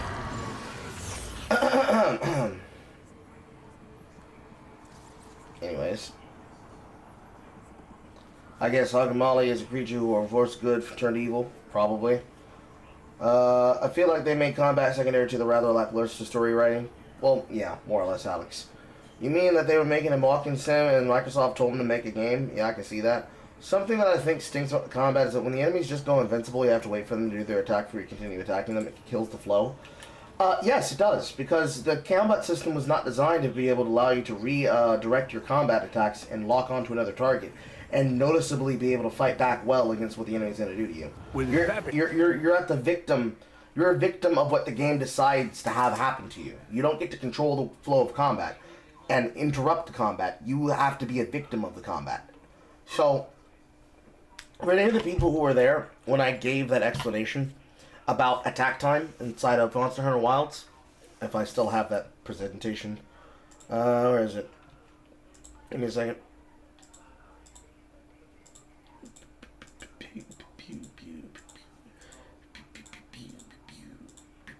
Here we go. So, the way that I had explained it before, when I talked about attack time in frame of combat, the way that I explained it before was that I explained it as, imagine there is an invisible line tracking your ability to combat. 1 is when you get to attack, 2 is when the enemy gets to attack, and 3 is when you have a combo attack, and it's got its own hurt box and attack time that could be interrupted or that you can interrupt with the enemy. Imagine that every time I get to make a choice, the enemy says no to my damage. And in that attack time, it wants me to redirect onto another enemy, but that enemy's all the way over there. And if I pull them closer to me, then another enemy is going to attack me, and I can dodge that, right? Like, dodging is never not an option that you can do. But it's like, I want to keep hitting you.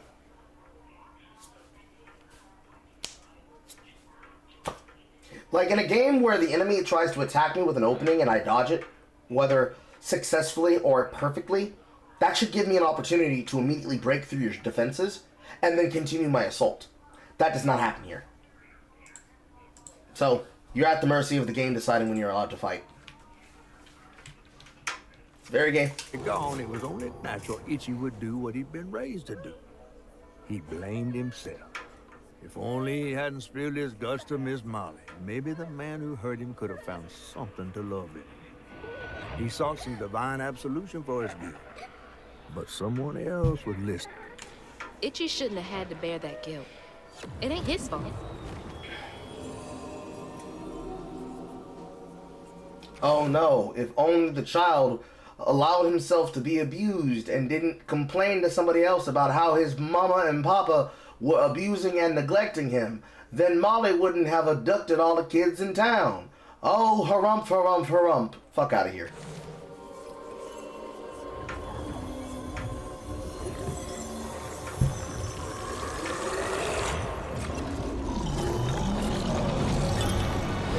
And now for another Cave of Bad Dreams segment. You were tenacious, little one. His name is Rue. I'm going to make a prediction. If this Blackman that we've been getting affected by, antagonized by, and chased by from the beginning of the game turns out to be a version of the Shadow Man, I'm gonna laugh so goddamn hard and I'm gonna punch that wall over there. That wall right there.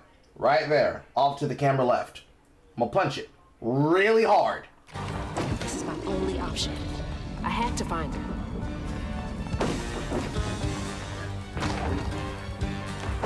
Oh boy, we're getting into the backhammer sport again.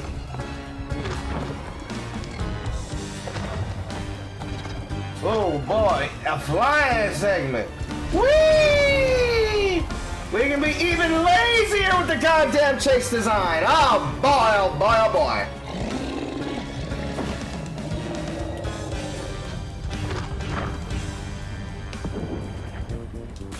boy. Into a slide segment too. Oh boy, y'all just being lazy as shit, stealing all of the Rayman designs. Yes, sir. Oh yes, lazy as hell, lazy as hell. Let me get a little bit out of Uncharted. Let me get a little bit of that Prince of Persia. And not a single bit of goddamn levity other than the goddamn monster behind me chasing me to keep me fucking moving. Woo! Woo! Woo! I'm gonna turn the camera on your ass. Now I'm making like it's Crash Bandicoot. Look at that shit, chat. Look at it. Automatic loss. If we're gonna steal from Crash Bandicoot 2, can you guys at least make it decent?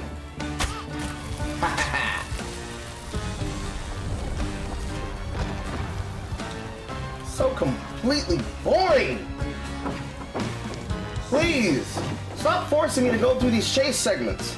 Actually make them worthwhile. Certainly, you have better ideas on how to be able to prevent me from getting to the fucking glass street. It can't always be a chase segment, man.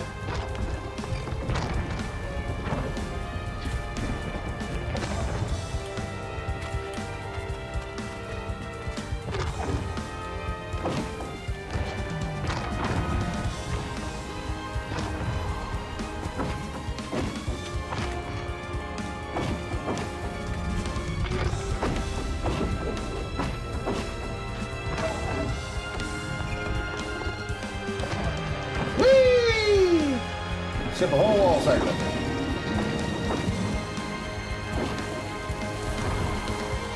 Whee! The music's trying to be so triumphant, but ain't shit happening.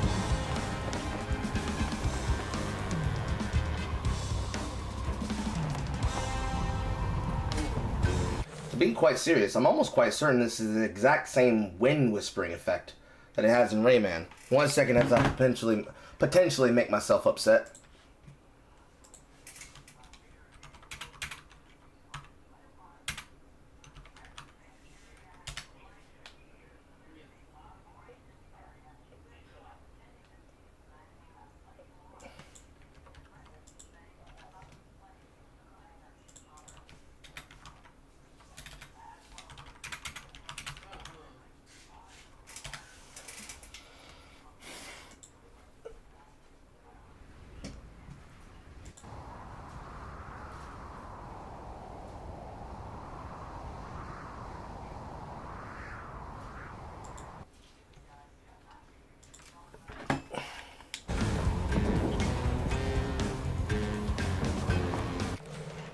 It's certainly not the one from Rayman 1.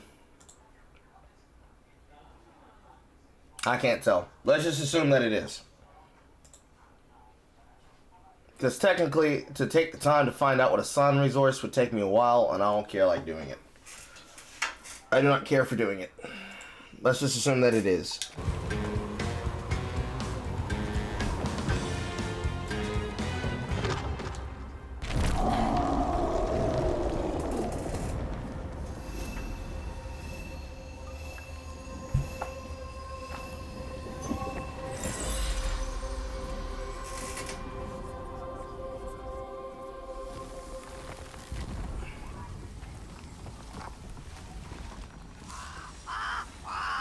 What? I mean, the only way that the monster gets ahead of me is if I let it get ahead of me.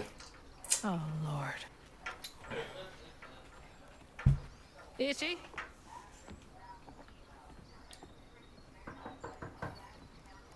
Itchy. You know I can hear you, right?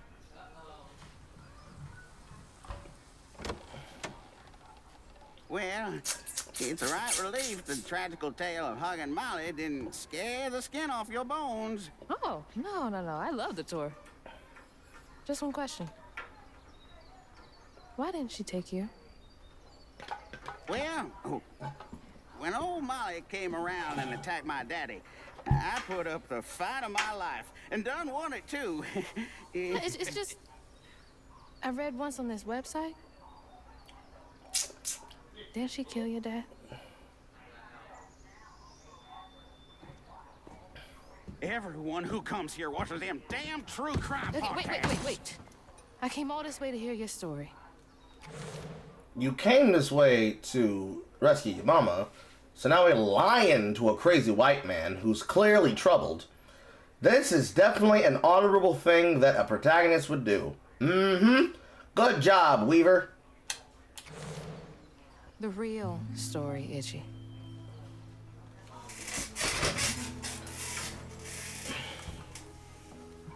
Come on.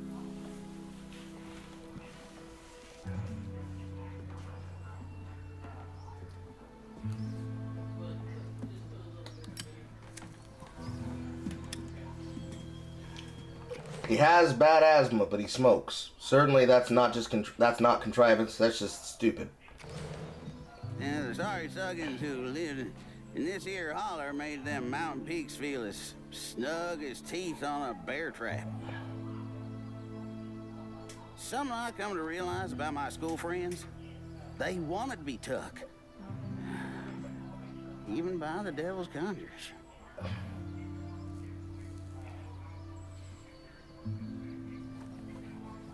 Some nights I still see them up that damn mountain. Figments of my imagination. And I do yell out, I wish Molly took me too.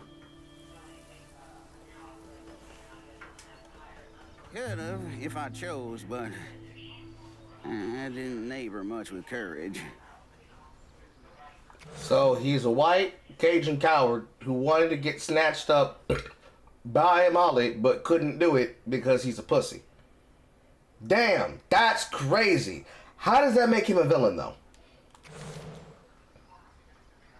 Never could figure out how to fit all that on scraps of wood.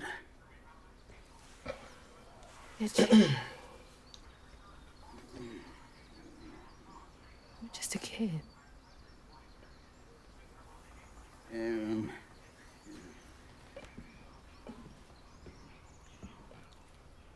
Happen on any money, Summers? What? For the ticket? I thought that we settled that already. Wasting my time up here doing your thing for free. And so they wrap around to him being a crotchety old white person, so troubled but mean. If you guessed number 2 in the beginning, you've won!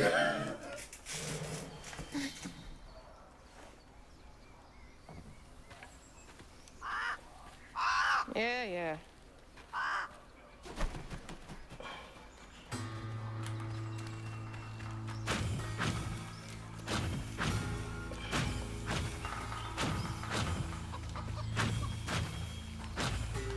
Bigotry, racism, everything's horrible. Bigotry and racism. It's not his fault. He was just asking for help.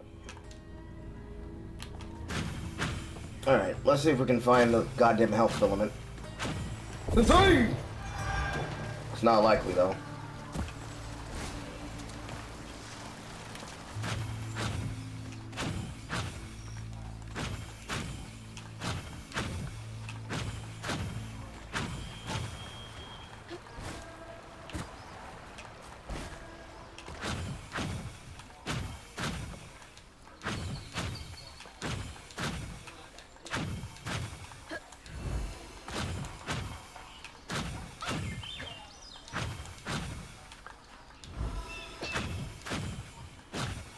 I've already been back here.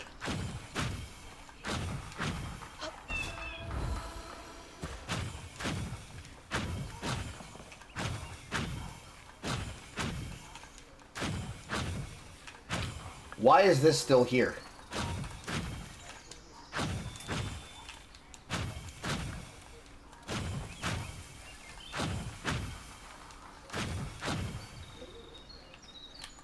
This was the tree.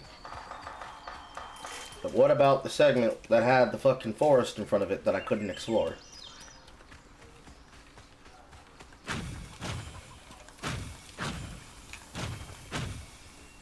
Wasn't that back this way?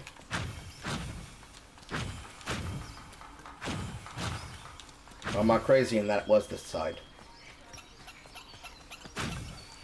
There's a good chance I'm getting lost. Nope, no, I'm back where this is. So no. Exploring all that, and there was the side, then there was the hills, and there was that, and I had the side with this extension in the office. I accidentally hit right shoulder button again. That's closed off. Went behind there, hit the fucking thing, and went to church. And over here, behind the thing, nope, that's the only thing left. So the health element has to be somewhere between here and there.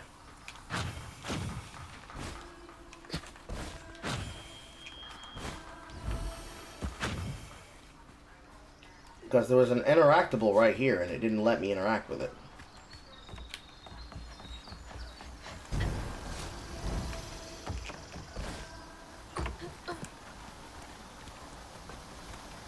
God, he's been up here alone ever since.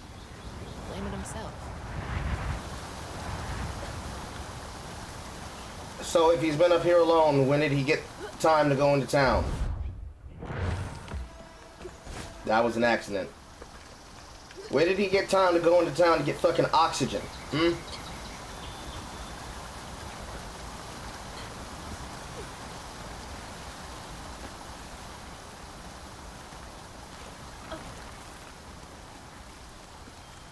Engagement, they jigaboos, they drink too much booze. Jigaboos, they like caribou.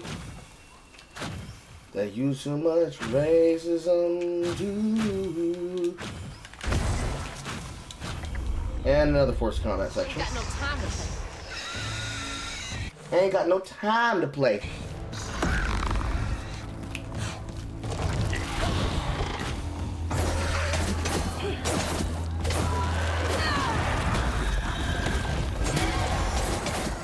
Even the enemy's attacks don't go through their shit.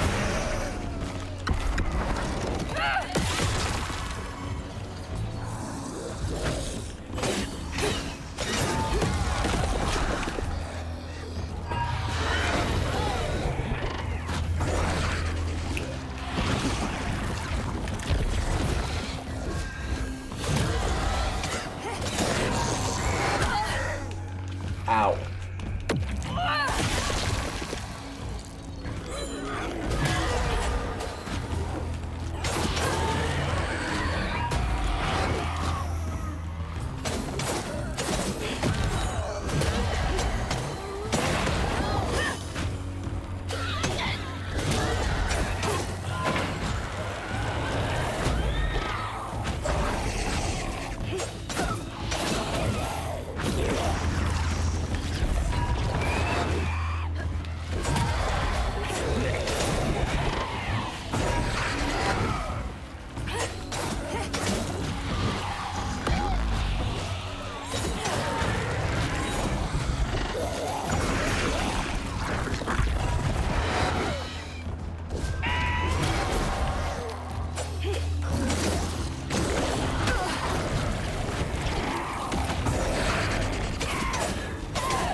I love when the enemy jumps in the middle of the combat and just disrupts my fucking vision.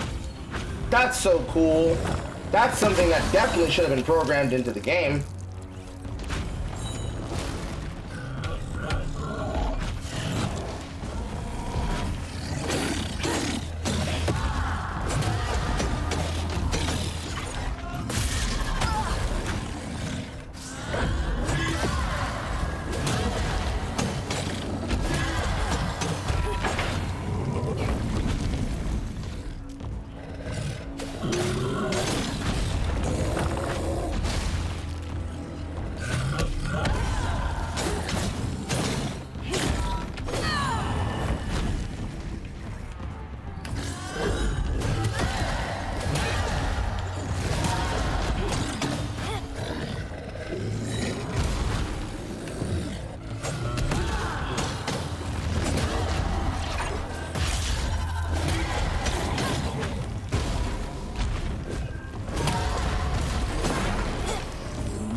You know the most annoying part about that weave upgrade?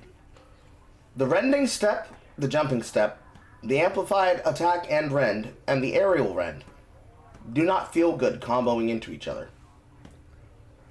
You have to go out of your way to try and use these attacks instead of them naturally flowing together into each other. And they have too much lag in between the recovery frames. So it doesn't feel good to use. Close.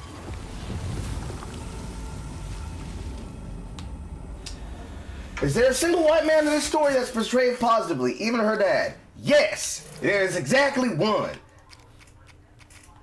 His name is Bub.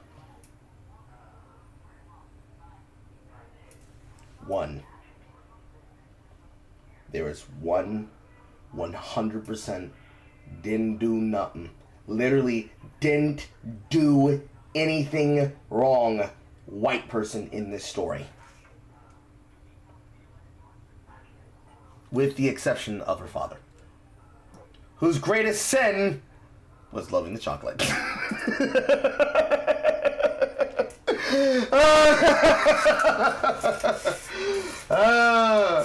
All Bo did was drink beer, love dogs, and respect black women. Trey stuck his dick in one. Because Bunny's a racist. Trey is a black woman lover. Bo likes beer.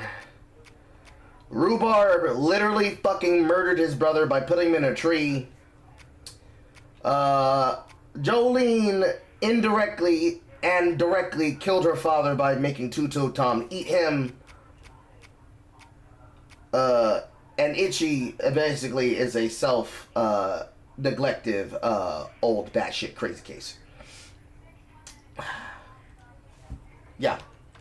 One. Only one. It is one more better white person than Dustborn. You are right. And of that character, they are not transgender. You are 100% correct there. You got me there. Oh, fuck me running. I came this way.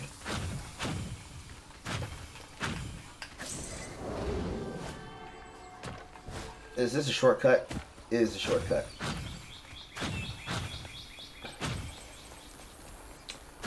Book in the line, fuck the booty in time. Oh, that she don't need you. Put in the line, put the booty online. Okay, that's thunder you do.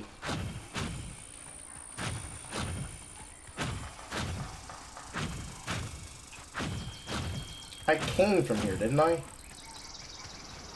Yes. So what's the point of giving me access back to this early section? What am I backtracking for? What did I miss?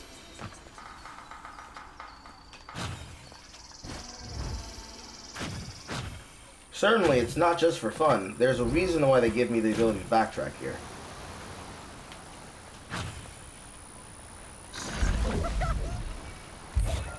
This must have been the first note I missed. Yes, it was. I woke up the other night because I thought I heard someone's voices in the house. It's just me and my cat Tux. I went out with my intruder deterrent, and I swear I saw Tux's mouth moving. He was talking to some little guy. The both looked at me. I blinked and the little guy was gone, but I saw his wee footprints. I need to lay off the cold medication. But also watch out cats, y'all. I knew cats talked if you weren't around.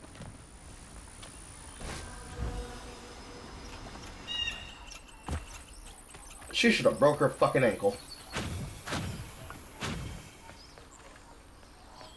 That is closed off.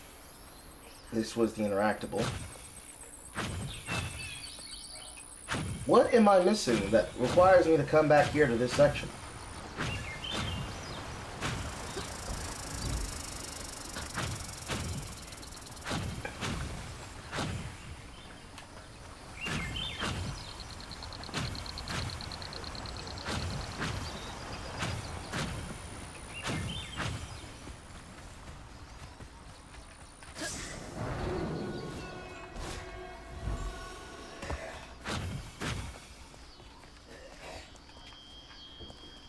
I legitimately don't understand the point of that shortcut.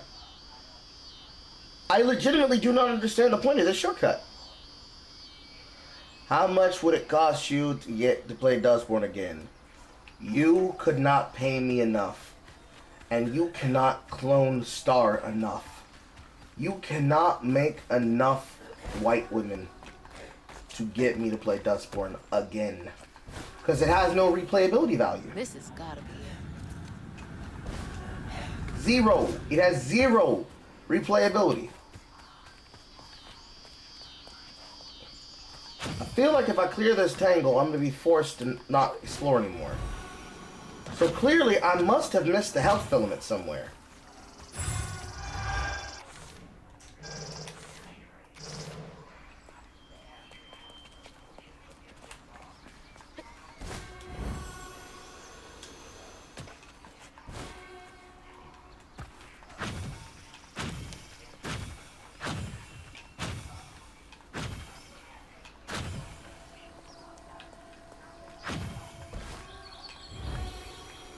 I'm gonna do it once over, just to make sure.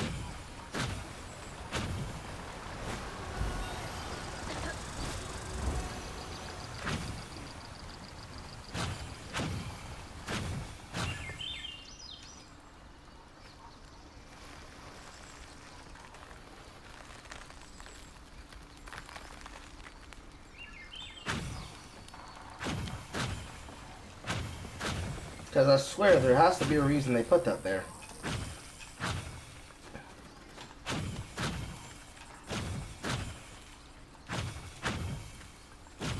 This was where I got that fluff. This is here too. And that's where I got that fluff.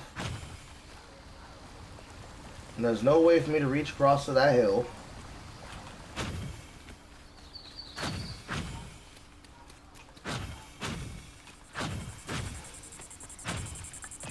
This time is interactable. Is this Itchy as a kid? Adorable, cute, beloved. It's like the Billions Must Die Wojak, but he's a southern child. And we came over here, and there's the flood field, and then there was the interactable in the office. And nothing over here, because we're trying to climb that, and we couldn't get up.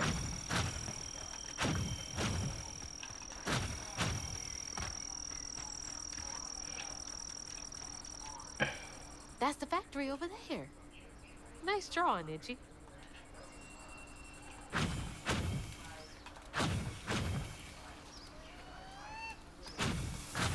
And then we went to the church last, but then the church had the section behind it with the graves. And the interactable inside. And there's no interactable across the river that I could reach. Because I should just drowned.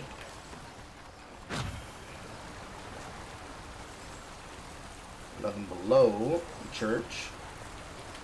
Nothing behind the church. And this just led to the same side with the same interactable.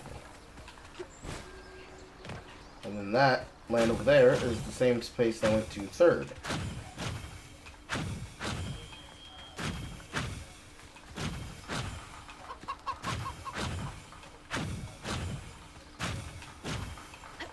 came over here, and then I went behind this. And then I hit that. I guess I didn't hit that.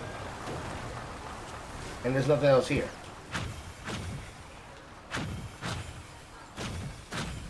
So where the fuck is the health film on it? Stand by here, and I know this I uncovered. And then there's nothing next to the bottle tree. There's no verticality to the level.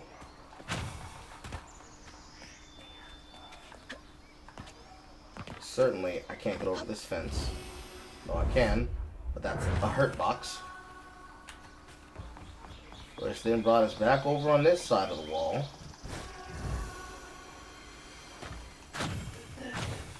And there's no interactables in here. Itchy must have missed his friends. They look so happy. It's like they're trying to make it. It's like they're trying to make Hug and Molly into like a fucking one-to-one to the Slender Man, and it's just not working.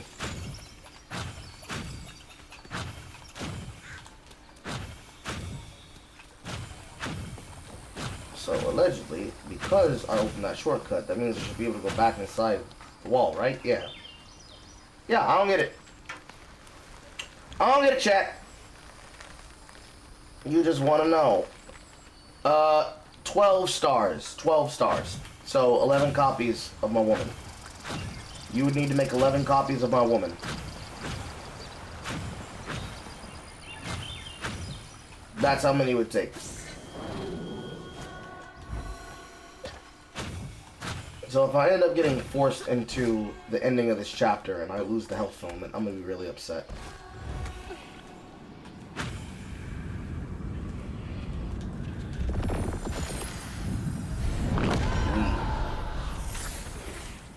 When word spread of what Itchy said regarding Molly, the Holler folk decided to pay her a visit. They'd always been afraid of the tales surrounding her eerie house on the hill. But instead of an old recluse, they found a monstrous creature. Terrorized, she fled from the house and Holler, but not forever. Hug and Molly came back for the callous children, one by one enfolding their aching bodies into her soft, long arms. Except for Itchy, who had driven Miss Molly away. She destroyed so many families. I won't let her destroy mine. I fail to see how it's her fault, seeing as the parents beat the children, run and ragged like they're black. So this must be it. Yep, this is it. Oh, come on.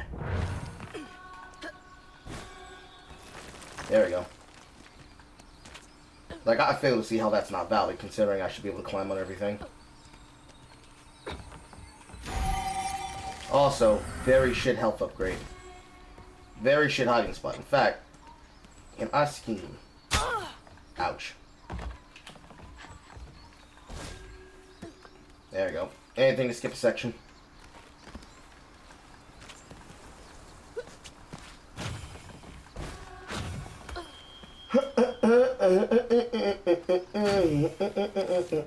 Now there's another 3 left. So at least a few of these chapters coming up are completely pure progression. Literally nothing to them. And this next upgrade. I predict the comparison of the Shadow Man is going to come in the last sections, and that's when I get my next upgrade. Another bottle tree. Okay, wait a minute. Wait a goddamn minute. What's the point of a bottle tree outside of the location of a mythical creature? Considering the haints would have to be associated with the creature, but this is where the creature resides. Isn't that like putting a fucking burning cross in a goddamn lawn? That's the equivalent of putting a burning cross in a lawn.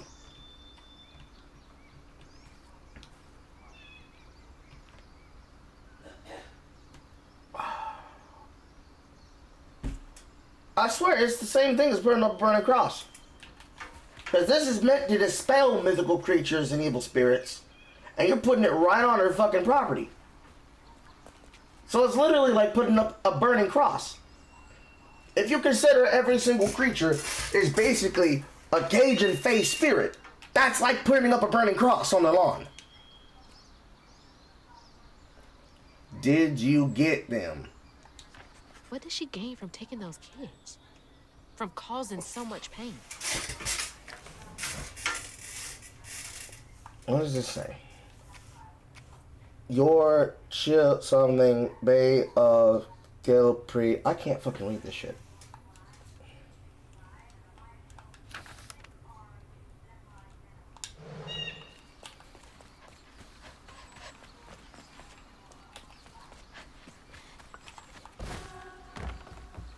All right.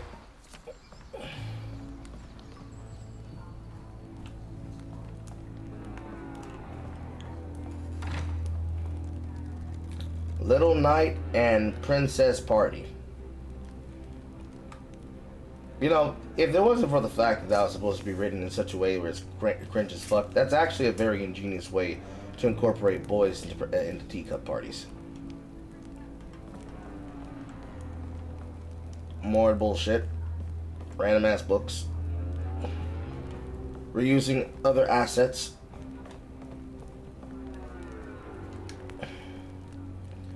Miss Molly, where did you go with the other children? Why'd you take them and not me? I don't got any friend left. Can you send them down to play sometime? Sincerely, Itchy. Must have been confusing for him. Poor kid. Dear Miss Molly, I heard you got toys and food at your house and games on your phone. Could I please have some food? I don't mind for me, but the babies are hungry and I don't know where mama and daddy get home from work next. I don't need toys, just food for the babies, and for me if you have extra. Love, Jane. P.S. Please do not tell that I asked for charity. I would get whipped. No one should have to beg for food, much less a child.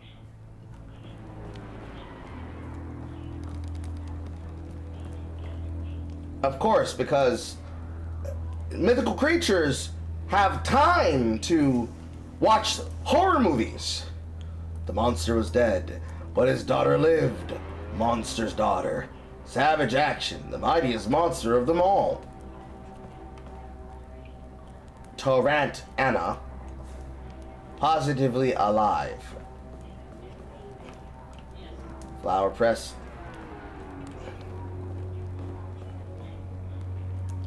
More animals. A telescope for looking at the children. What can only be considered science. I have a feeling that Huggy Molly was a scientist, and instead they decided to treat her like a monster, so she became a monster. And of course, liquor.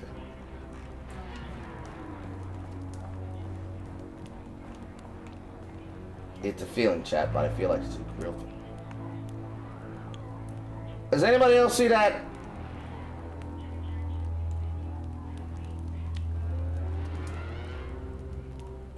Nice fucking texture!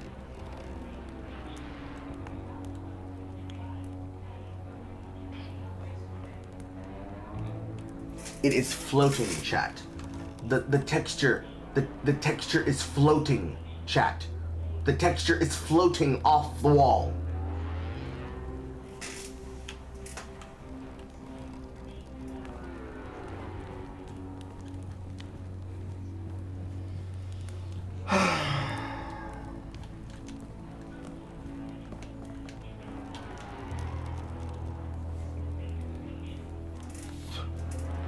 A.C. Winston, Prospero Social Services.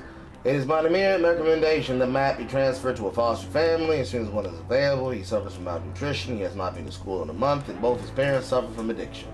He cannot thrive in this environment. I know the county is low on potential foster families, but the situation requires immediate action. I didn't know Mama came way out here. What was that? Sounds like it came from the mountain. No, don't be crazy, Molly. It was just the wind. Didn't you hear it? The wind goes hot now. Oh, look. More hairs. And into the wind tunnel. Up, soundtrack singing again, chat.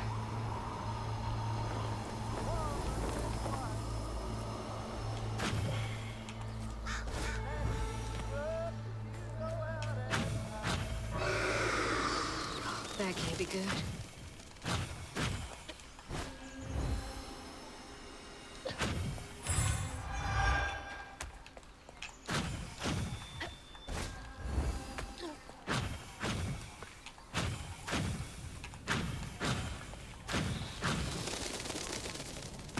And this is definitely a cutscene. Where is she?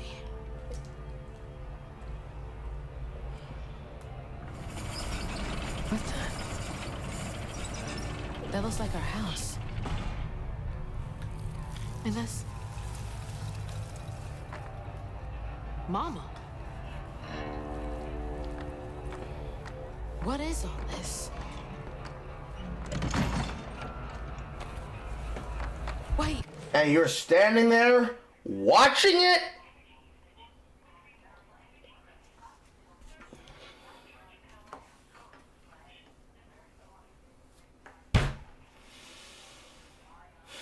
I would love this protagonist. She's such a fucking captive audience.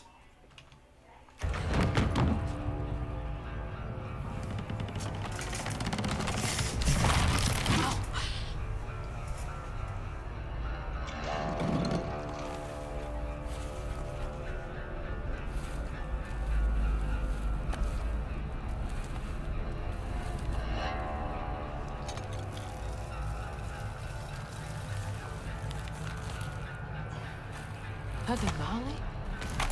What are you doing? Hey, get off of her!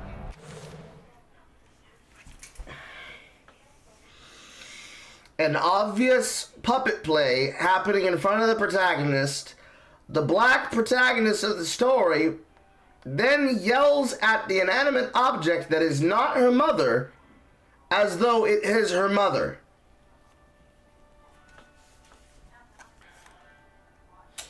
Almost like she is a black participant at the movie theater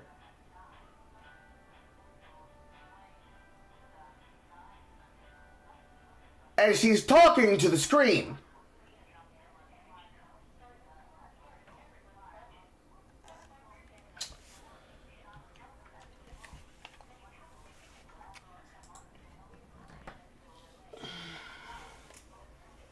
Kim Belair helped write this.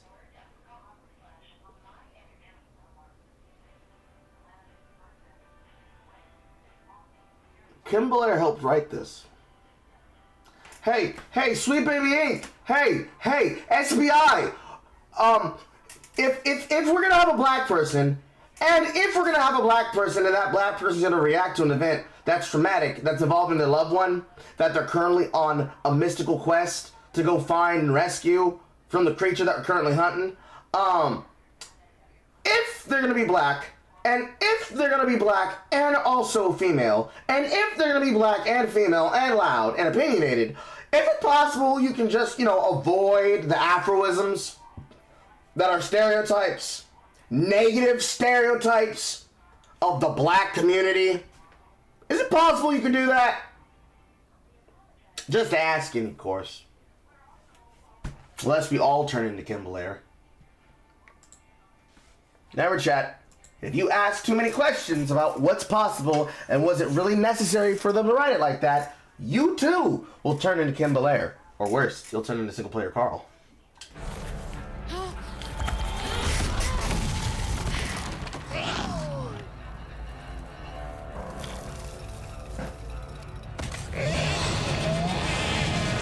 So you did take her. Give me my mama back.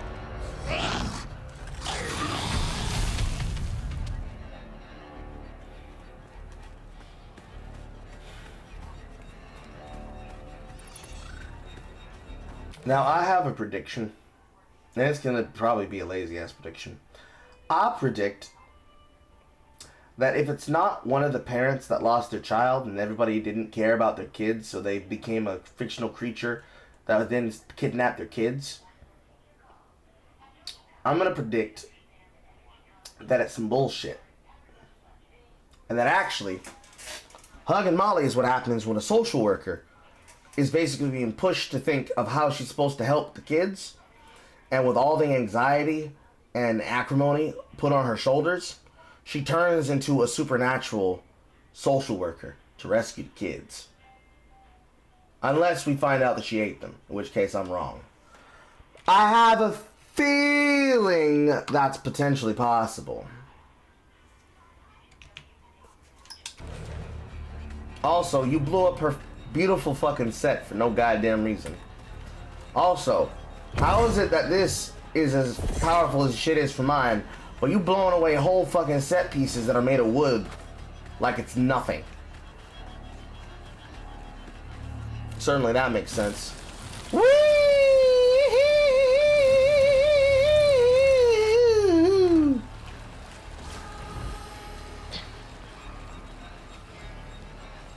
Yes, because the kids are going to leave their toys here and draw paintings and pictures here. Because we can't think of a better way to have a transition to a boss arena.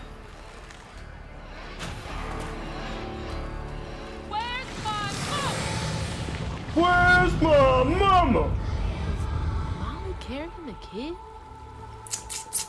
I've got to stop her. Can't let her harm that kid.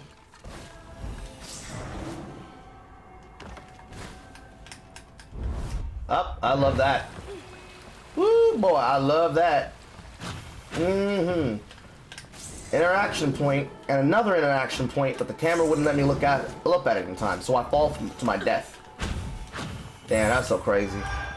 All for 10 fucking floofs. Oh, that's so nice. Oh man, that's real exploratory, chat.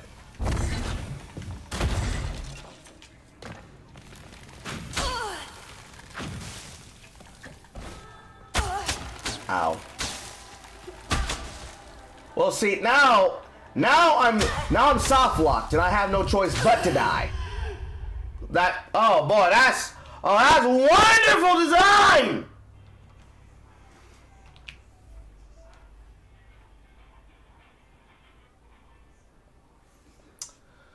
What race is Kim Belair? She's French black. She's Canadian black, actually.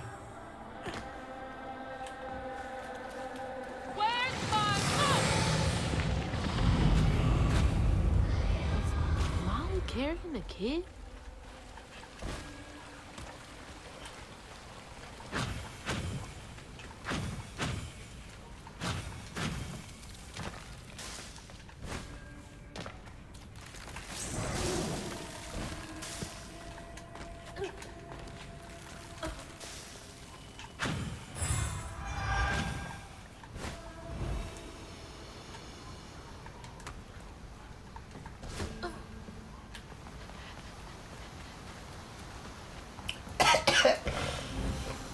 Yeah.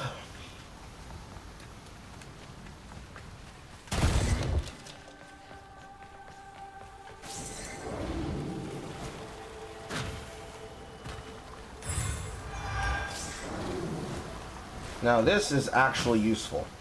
Instead of having out-of-the-way sides that do absolutely nothing for me, there are instead alternate routes, or rather roundabout routes, that would take me onto the path that would not lead me to have to backtrack all the way back to where I came from.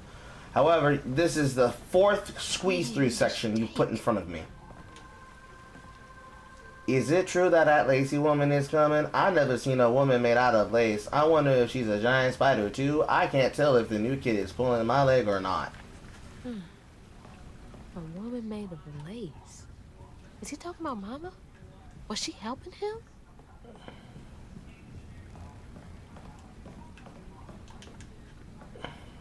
Hey, this was mine. I remember putting it in the giveaway box. What's it doing here? That's such a wonderful question, Hazel. What is it doing here?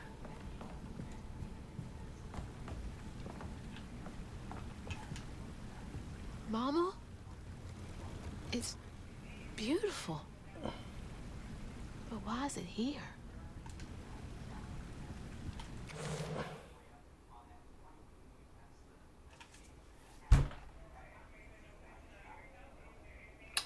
I might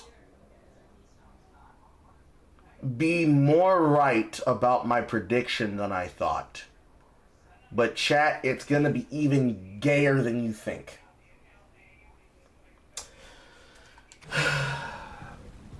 Another squeeze through section, by the way. Oh, that's adorable.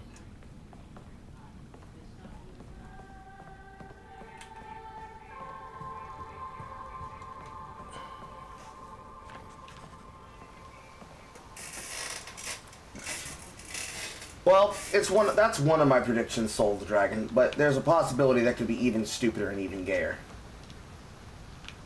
Surprisingly, this is actually taking me almost 2 hours and 35 minutes, not accounting for getting Mother back into the house. We might even be able to get through another side section if the section's short enough.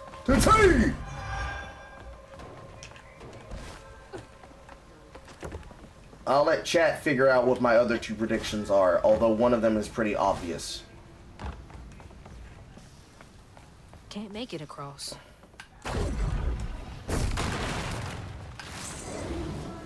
Whee!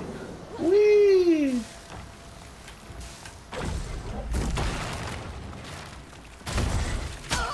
Ow. Ow.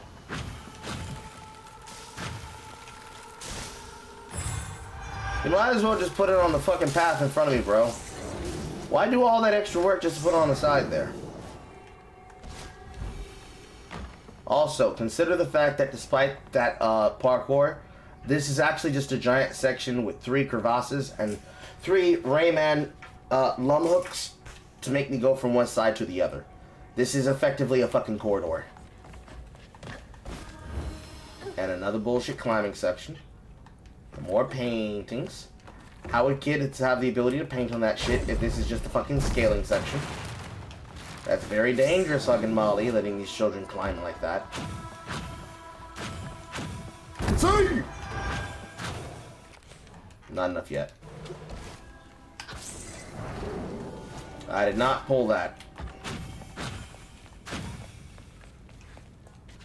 So we're just gonna piss me the fuck off with a combination of voodoo symbols and symbols that ultimately kind of mean nothing, as well as drawn chemical symbols for Mercury? Okay. I'm just gonna pretend that I don't see that, and that doesn't make me upset because we're mixing voodoo and hoodoo again. I'm just gonna pretend I don't see them. Stop.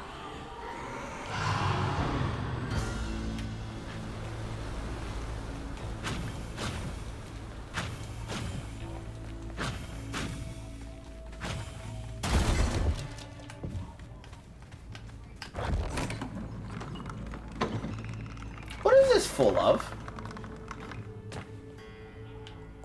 What are these jars full of?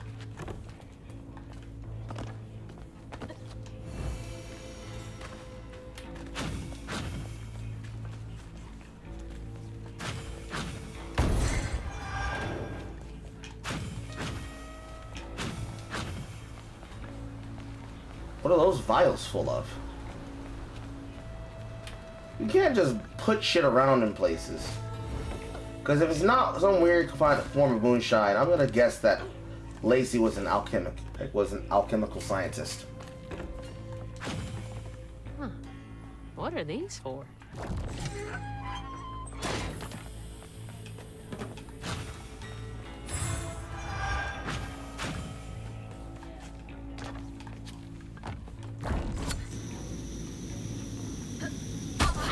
That's hot. Hot, hot, hot. No shit, it's fucking hot.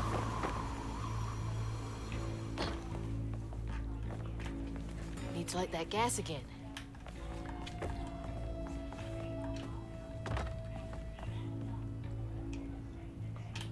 Oh, over there.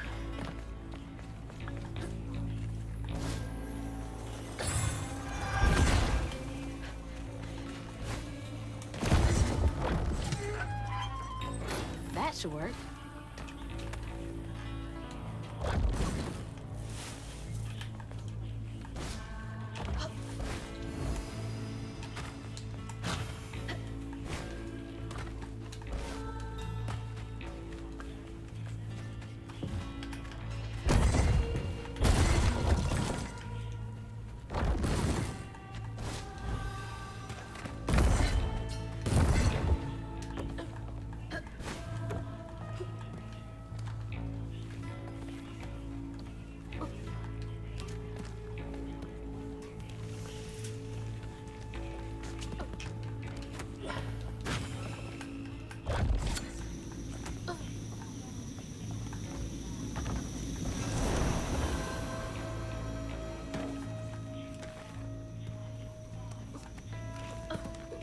Now we're just getting downright weird with the fucking land construction. This is spooky. No, it's just nonsensical. Like, why is this shit hung up here like this?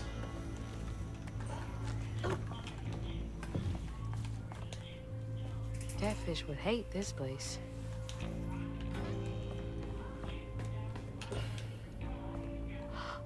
What in the world? It's a giant caterpillar. Or centipede. Or, excuse me, millipede. I don't know why my mouth said caterpillar. Excuse my brain.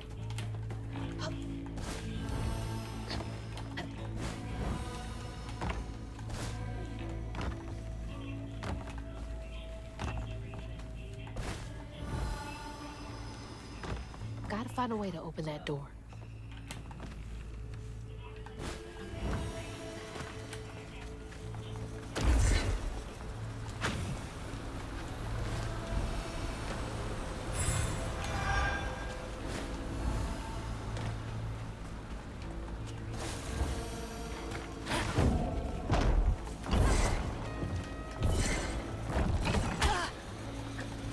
Ow.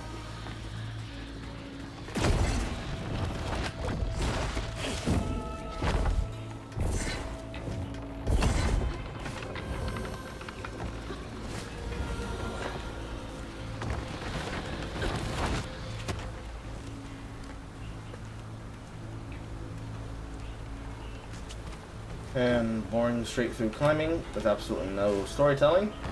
There you go. What is this? Cap A. I can't read the cursive.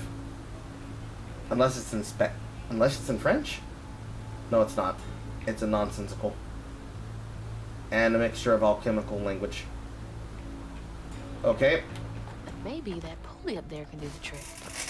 Maybe you could let me fucking explore the environment and figure a goddamn puzzle out for my goddamn self.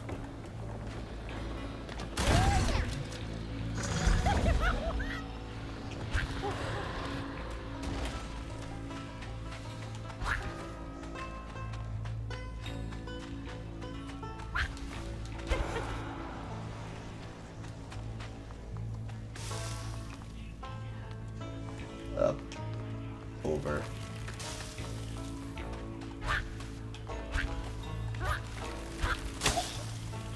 Ooch.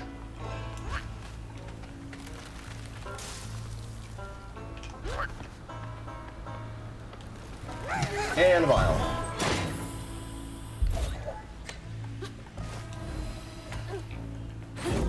Let's light this bad boy.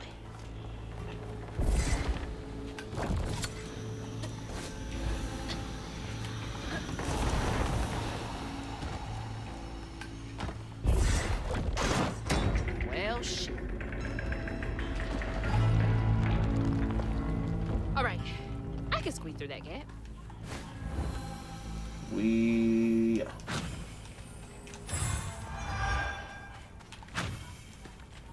Yet another squeeze section. Please be more inventive! Oh my god.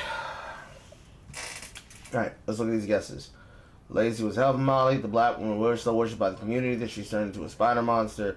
The white people destroyed my community, so I used my activism to turn into a spider. I don't know. It's her magic hugging juice. Was Lacey forced to help Molly? I don't have that answer, Tusky. Every single one of these goddamn sections has been a squeeze through.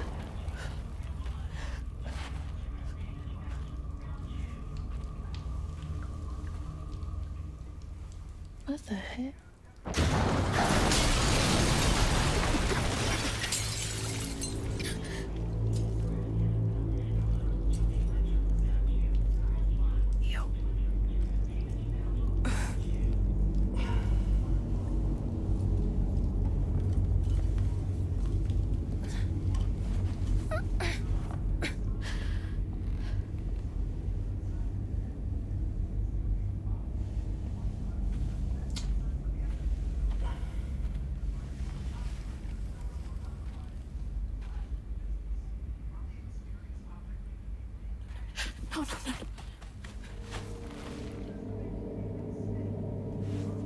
Well, there goes theory number one, chat.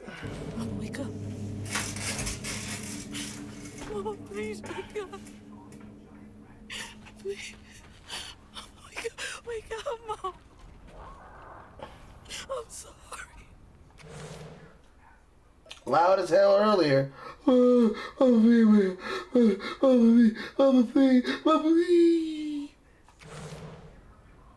trying, Mom. I really tried.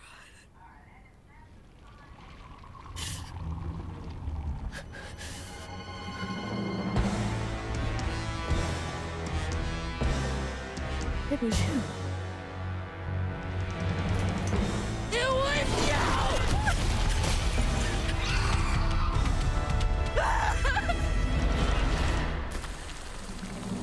What did you do to her?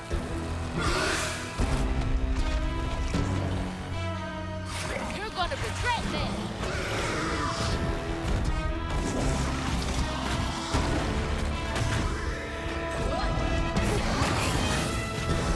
You caused so much pain.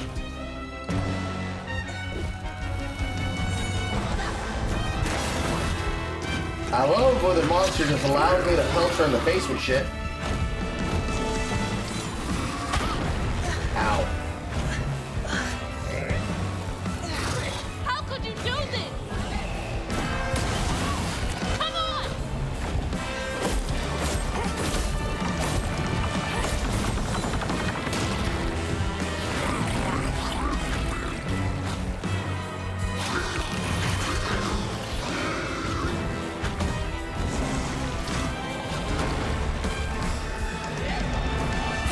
I hope it hurts.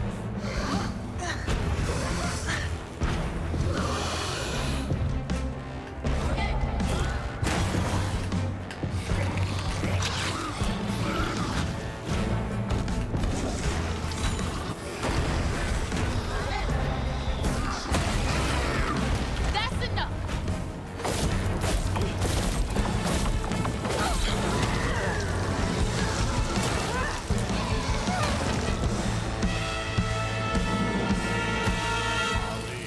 Molly. It's singing to us again, chat. Also, I apparently missed 10 floofs somewhere. You woman in white. The water's rising. Snatch you up if you go out at night. Way down there and over yonder. Stay close to home and do not. Can't get away from me that easily.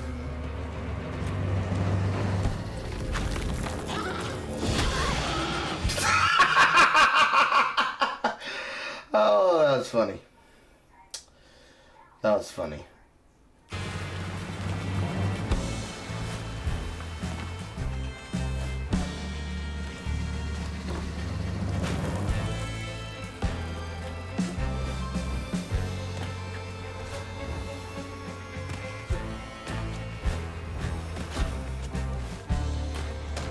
I'm not done with you.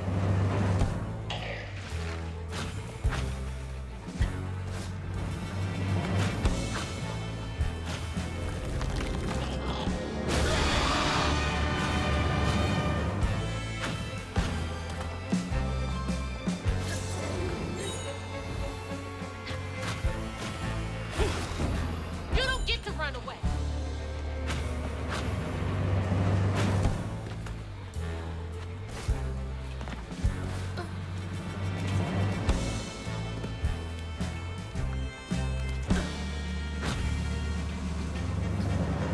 Oh, yeah. Don't you think that these would a bit more emotion behind the voice acting in this fight considering the story beat, but it's the same lazy quips? How goes the stream with the girl that refuses to shut up? Horrible struggler. Molly looking cheeked up though. Hey, yo! Check herself, EXO. The switch in tone is so jarring from crying, yelling to a generic yell. Right, 100%. There you are.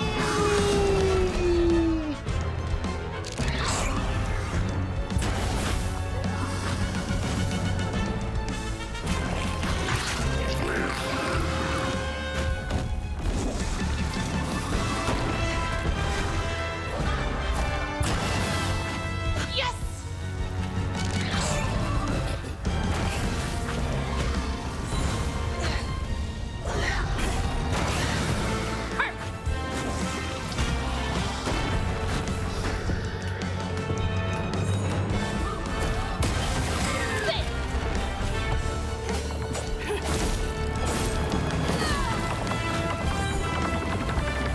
Perhaps we should give me more time to attack and drop the boss in a position where I don't have to run across to her.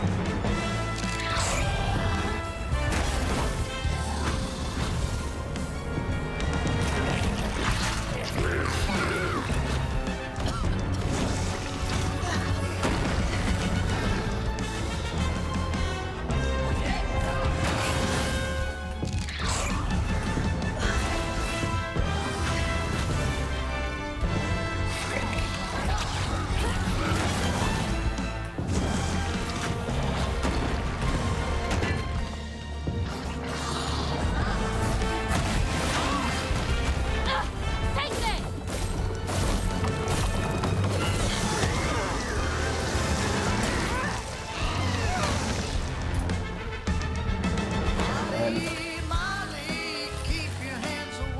Oh no! Water's getting high.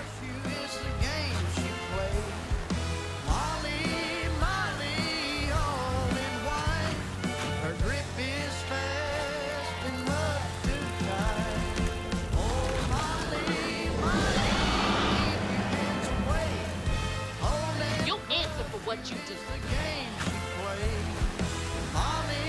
You answer for what you did. How dare you hurt my mama and potentially kill her? This is the most emotion I can muster while I'm climbing up walls. I won't let you steal any more keys. But what about your possibly dead mama, huh?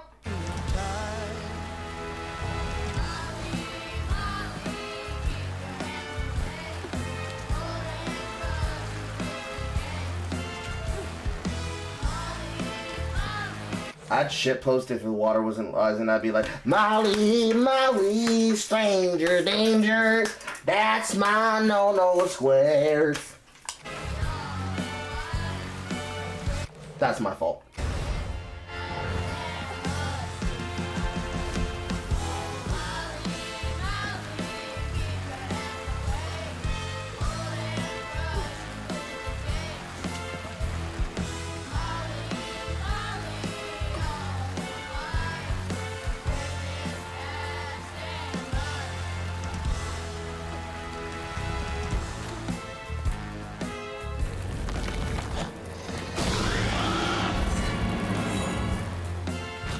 Useless fucking horror sting. That one I guess I deserve.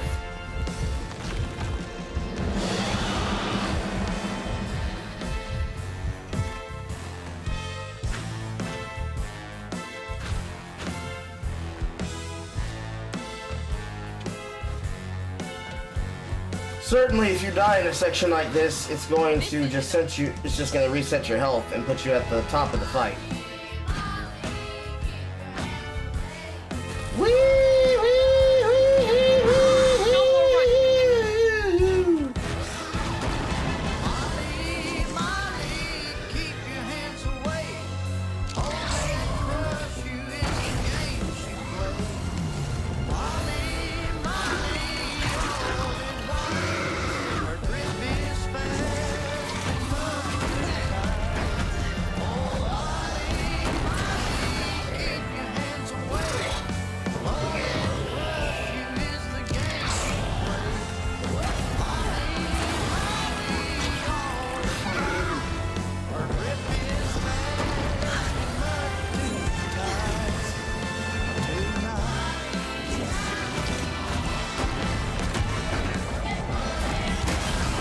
It's over.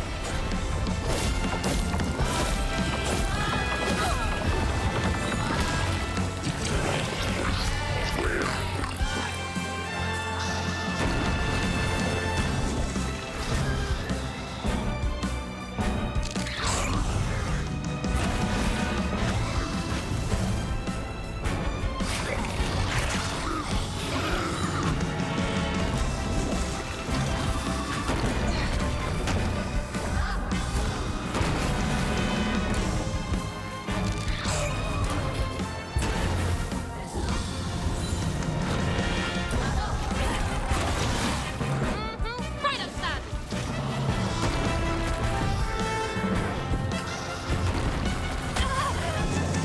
Can I run, please?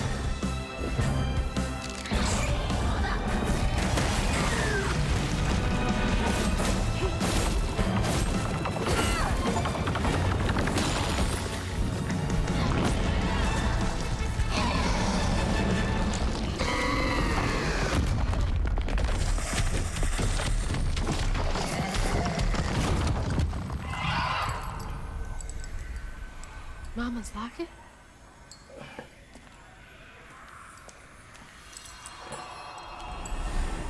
And yet another fucking stillness cutscene. Yet another fucking stillness cutscene.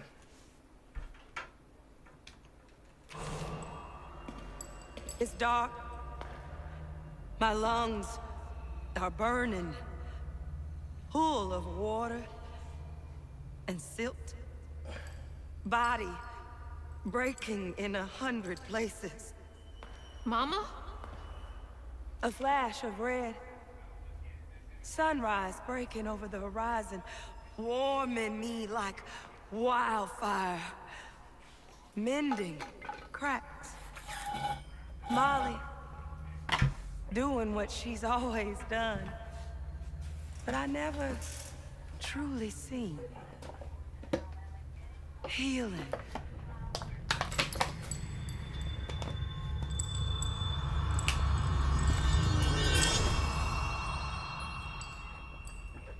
Molly was healing you? You hurt Miss Molly. Lacey woman is gonna be mad at you. Lacey woman? She doesn't like mean people. That's why she brings us around Molly.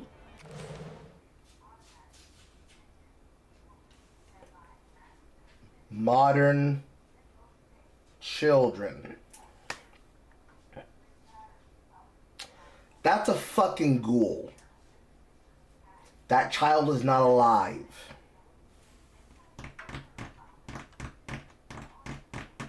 Also, give a point to Solar Dragon. He called it. Oh, fuck me! Lacey's not bad. She's just doing work with the thing. And also, the Monster Spider Woman is an innocent victim. How could you beat on the innocent victim? You did a bad, black woman. Black woman, you did a bad. You did a bad, black woman. To keep away from the meanies. She brought you here? The missing kids. The ones Mama said the system failed. Oh my gosh, she rescued you! You kind of look like her. Except she's nice, and you're not. Molly can save her. Molly, come back! Molly must have gone this way. She's got to be close. And another fucking tunnel. I'm sorry. Wait! Please, white woman, come back. I need you and your services. I didn't realize you didn't do nothing. I didn't know you didn't do nothing. Come back. Stop it! Come back. Molly! Hurt her again! That was a fucking Phantom too. Oh, what? The soundtrack's not gonna scold me for beating on this, on the humble mythical social worker?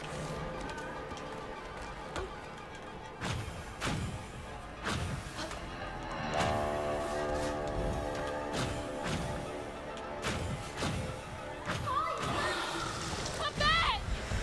Please!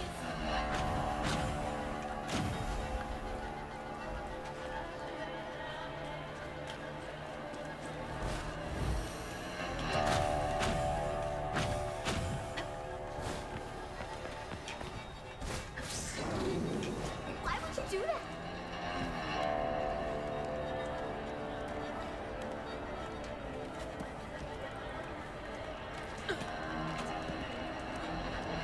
And then just a random child just hanging out there. Yep, just a random kid just staring at me. Yep, that makes sense.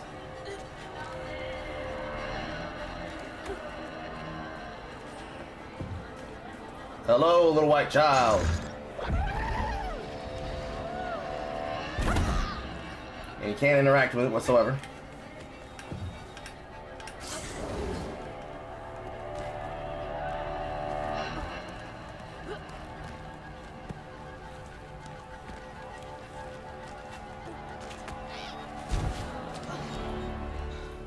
Molly! Molly! I'm sorry. You were were trying to tell me that you'd saved her, but I didn't understand. Maybe I can fix the... Bunny? Careful, dear. That's a wild animal. You're wrong. And we have racist, evil white grandmother for $1,000. Oh, she helps people. What are you doing? Wait, no! She's a friend. She saved my mom. She's here. Why are you standing there? Get active! You are a magical, mythical black woman. Use your goddamn hooks and pull her away. Then stun her still. Then have croutons sit on her face. What are you doing? Why are you talking? This is not time for talk no jutsu. Killing her. Oh, I know. And now, she will save my daughter. Stop! Stop! Stop! You're hurting her!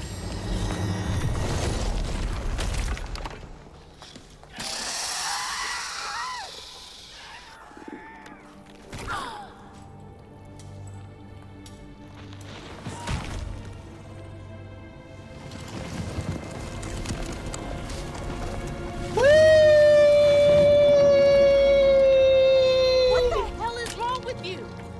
Watch your toe. She was only helping.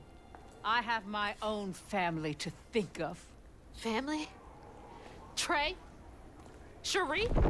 Keep her name off your lips! She deserves the world! She deserved peace. You could have asked Molly for help, you murderer.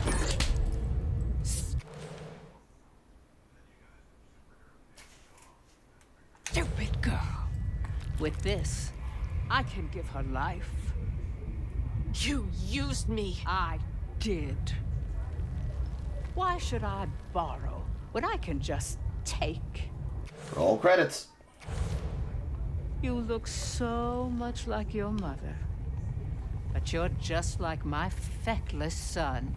A mistake. Hey, yo!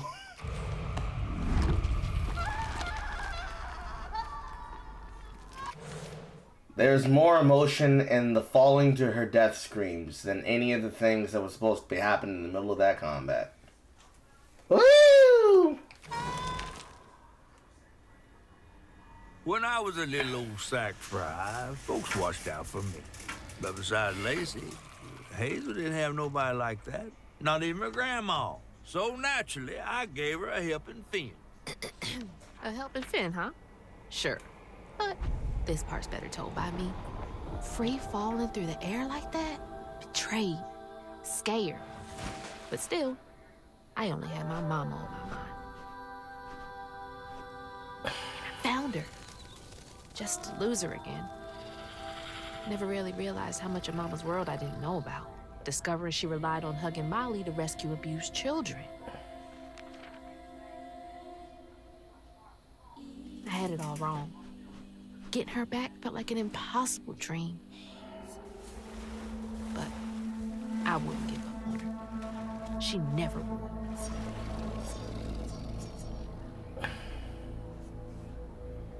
Chapter 10. Light in the darkness.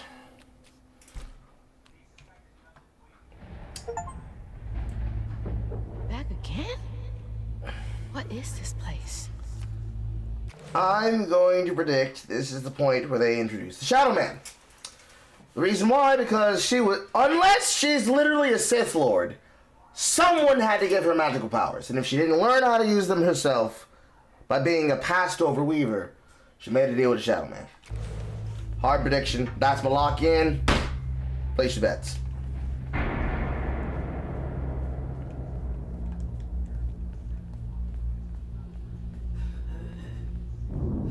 Mama! I'm here!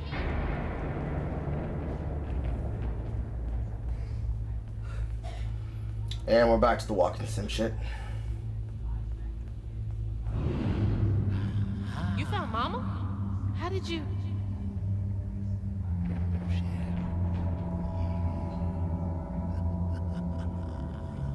Hold on, Ma!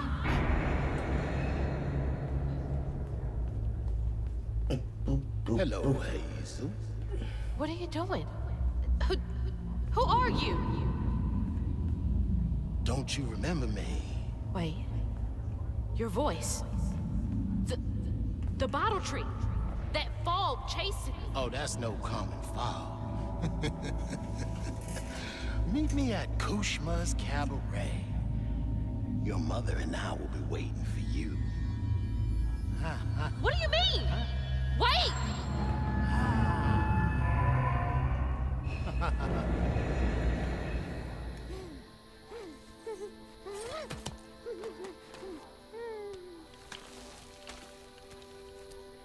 She's gone.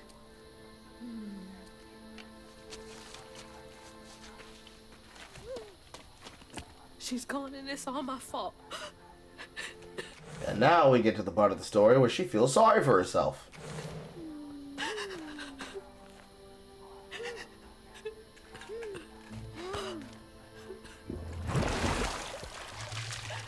Hazel? You again. I guess you came to gloat. You feeling all right? I got everything wrong. Oh, don't be too hard on yourself. You're one of the finest weavers I ever laid eyes on. Bet I'm the only one you know. That don't change the fact that you're my favorite. Hey, what's that bit of shiny over there? I had this dream. Mama was taken by this man. He had a galaxy in his right eye. He tossed this at me. Hazel, you better watch yourself. That's Rue, the right-hand man of Kushma. Kushma? You never heard of Kushma? The king of dreams and nightmares? Story goes he feasts on dreamers who gets momentum from this Rue fella. Well, if Rue's got my mama, I've got to try and find him. Listen up. You don't just go strolling through the land of dreams and nightmares without. I've got everything I need right here. Where's my stuff? Gal, you don't want to mess with this Rue fella.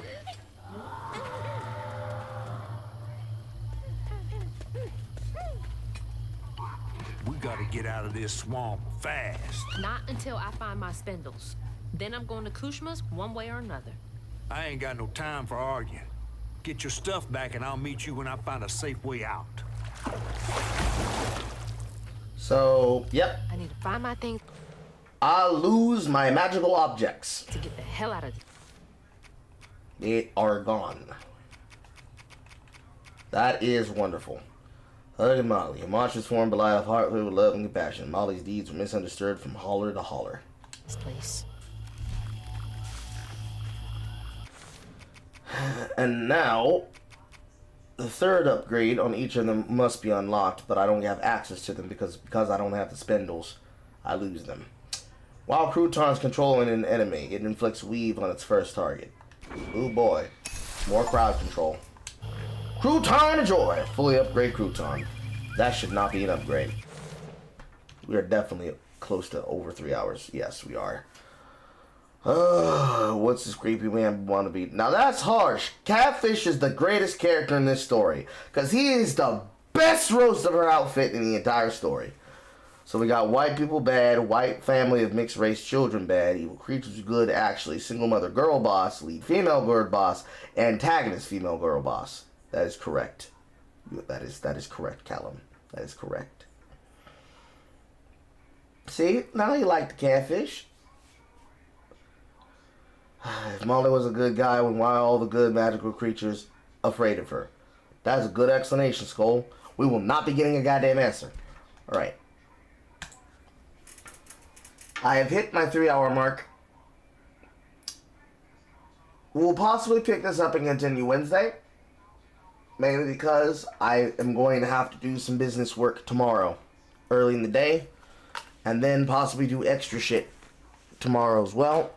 So I might not be back at that point until later on in the night. Movie night. This game's getting worse and worse and worse, bro. It's getting worse and worse and worse. There's only 4 chapters left, though. So, there is that.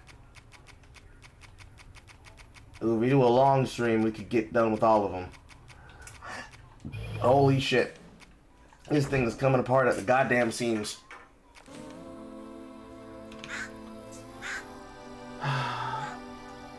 Rue sounds like a creepy Gambit wannabe. Well, evil Southern Cajun man, I suppose, but Gambit's pushing it a little bit. If every time there's a Cajun person, you say that he sounds like Gambit, despite the fact that Gambit is a white Cajun, that's fucked up, bro. Anyways, I'm Carl, and I'll be leaving. You act like it was together in the first place. Listen, they started off with a story that was like Alice in Wonderland. And then it became a, I gotta get my mama back, I gotta discover what this is all about type story.